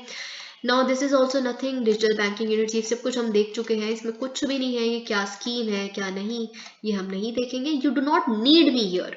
थिंग इज, अगर मुझे सच में लगता कि इसमें आपको मेरी कोई ज़रूरत है, ये प्रधानमंत्री कौशल विकास योजना में, अब आप कुछ भी ज़रूरत नहीं है, आप पता नहीं कितनी जगहों पे से पढ़ते हैं, this nothing, draft coal logistic policy 2022। I hope इसके बाद मैं एक बारी बस चेक कर लूँ कि क्या है क्या नहीं है। Okay, one nation, one fertilizer. Here also you Bharat fertilizer, Bharat brand, आपको मेरी कोई खास ज़रूरत है नहीं. Just let me check what is there. Okay. Alright. तो हम देख लेते हैं ड्राफ्ट कोल लॉजिस्टिकल पॉलिसी। तो सबसे पहले तो देखिए लॉजिस्टिक्स, जो हम अपनी पिछली वीडियोस में भी देख चुके हैं कि लॉजिस्टिक्स का मतलब क्या होता है। लॉजिस्टिक्स होता है जहां पे एक रॉ मटेरियल ओरिजिनेट हुआ या कुछ भी ओरिजिनेट हुआ, उसका जब तक एक फाइनल कंज्यूमर तक वो ना पहुंचे, जितने भी प्रोसेसेस इन्वॉल्व है उसमें, वो सब लॉजिस्टिक्स में आ जाते हैं। रॉ मटेरियल प्रोसेसिंग, उसका स्टोरेज, उसका ट्रांसपोर्ट, उसका सब कुछ जो है वो लॉजिस्टिक्स में आ जाता है। यूजुअली हम लॉजिस्टिक्स से समझते हैं कि ट्रांसपोर्ट, इसीलिए हम कहते हैं रोड्स अच्छी होनी चाहिए ताकि ट्रांसपोर्ट एकदम स्मूथ रहे, है ना। स्टोरेज बंकर्स अच्छे होने चाहिए, लॉजिस्टिक्स पार्क्स बनने लगे हैं अब तो, कि जिसमें बेसिकली बड़े बड़े टैंकर्स होंगे जिसमें सब कुछ स्टोर होगा, फिर प्रॉपर स्मूथ रोड्स होंगी जो मार्केट से लिंक्ड होगी, और ये सब सारी एक पर्टिकुलर टैंकर्स होंगे जिसमें प्रोसेसिंग हो रही है प्रोडक्ट्स की। So this is the concept of logistics park. अब देखिए ड्राफ्ट कोल लॉजिस्टिक पॉलिसी 2022 में, कोल आपको मैं सजेस्ट करूंगी, कोल पे उसके फिजिकल जितने भी एस्पेक्ट्स हैं प्रीलिम्स के लिए प्रिपेयर कीजिए। कोल की पॉलिसी, क्यों कोल हम फेस डाउन नहीं कर सकते, कोल की डिमांड बढ़ेगी ही बढ़ेगी, ये प्रिपेयर कीजिए। क्यों प्रिपेयर कीजिए, क्योंकि जो अभी शर्म अल शेख इजिप्ट का जो कॉन्फ्रेंस हुआ है COP27, उस पे भारत या और बेसिक कंट्रीज जो है, basic in the sense China आती है उसमें, ब्राजील आती है, हमारी जैसी जो कंट्रीज हैं, उन्होंने अपोज किया है कि देखिए हम कोल का फेज आउट नहीं कर सकते इतनी जल्दी, ठीक है। तो अभी जर्मनी वगैरह, ये जो यूरोपियन कंट्रीज हैं, पहले तो ये लोग बहुत बढ़ चढ़ के 2021 में जब ग्लासगो समिट हुई, उन्होंने भी कहा phase out phase out phase out and everybody should do this. तो अभी ये लोग भी चुप हो गए हैं, इतना ज़्यादा इन्होंने एम्फसाइज नहीं किया। क्यों नहीं किया, क्योंकि इनका ये कहना है कि अभी देखिए गैस की कमी है, रशिया हमें गैस दे नहीं रहा, ऑयल की भी कमी है, तो हमें बेसिकली कोल जला जला के अपनी विंटर की रिक्वायरमेंट्स को पूरा करना पड़ेगा। तो इट इज़ टेम्परेरी ओनली, हम कर देंगे कोल को फेज आउट, इसमें ऐसा कुछ नहीं है, पर आपका टेम्परेरी तब आपको रिलैक्सेशन मिल सकती है। लेकिन हमारी जैसी डेवलपिंग कंट्रीज जिनका कोई कसूर नहीं है क्लाइमेट चेंज करने में, उनको नहीं, आप कहते हैं कि नहीं आप फेज आउट करो। इंडिया और चाइना तो बहुत कम पार्टिसिपेट कर रहे हैं, जबकि इंडिया चाइना जितनी लीडरशिप, इंडिया चाइना जितना रिन्यूएबल एनर्जी के सेक्टर में कोई भी कंट्री इस समय में नहीं कर रहा। इंडिया चाइना जितना कोई भी कंट्री दूसरी स्मॉल आइलैंड डेवलपिंग नेशंस को कोई हेल्प नहीं कर रहा। तो व्हेन यू से कि आप खुद तो लीडरशिप दिखा नहीं सकते और आप कहते हैं कि कोल ये कोल वो, तो हमने रिसेंटली अपने जो न्यूज़पेपर एनालिसिस वीडियोस में ऐसे एडिटोरियल्स भी डिस्कस किए हैं कि हम एब्सोल्यूट टर्म्स में तो नहीं कम कर पाएंगे कोल के यूजेज को, कोल की प्रोडक्शन को, वो तो हमें थोड़ी सी बढ़ानी ही पड़ेगी, क्योंकि इलेक्ट्रिसिटी डिमांड भी तो बढ़ रही है,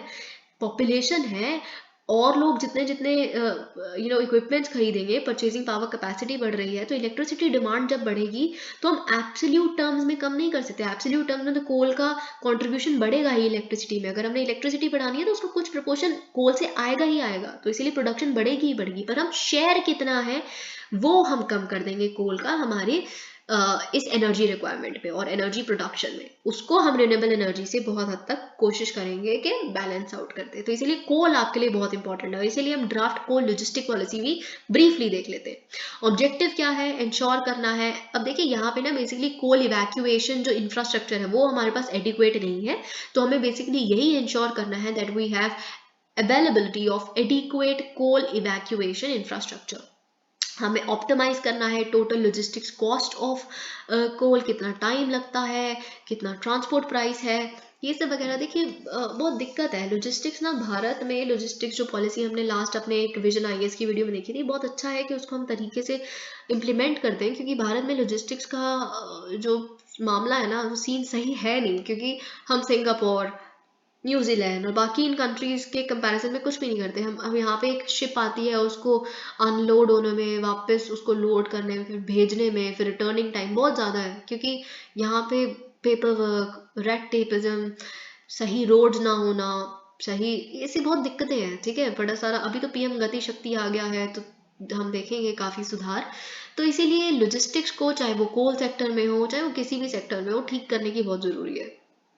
Promote interconnected multimodal network of transport infrastructure and greener transportation initiatives. Promote adoption of information communication technology, innovation, and improve efficiency. That's very very required. ICT is the new thing, इसके बिना तो आप किसी चीज़ में एफिशिएंसी हम नहीं लेके आ सकते।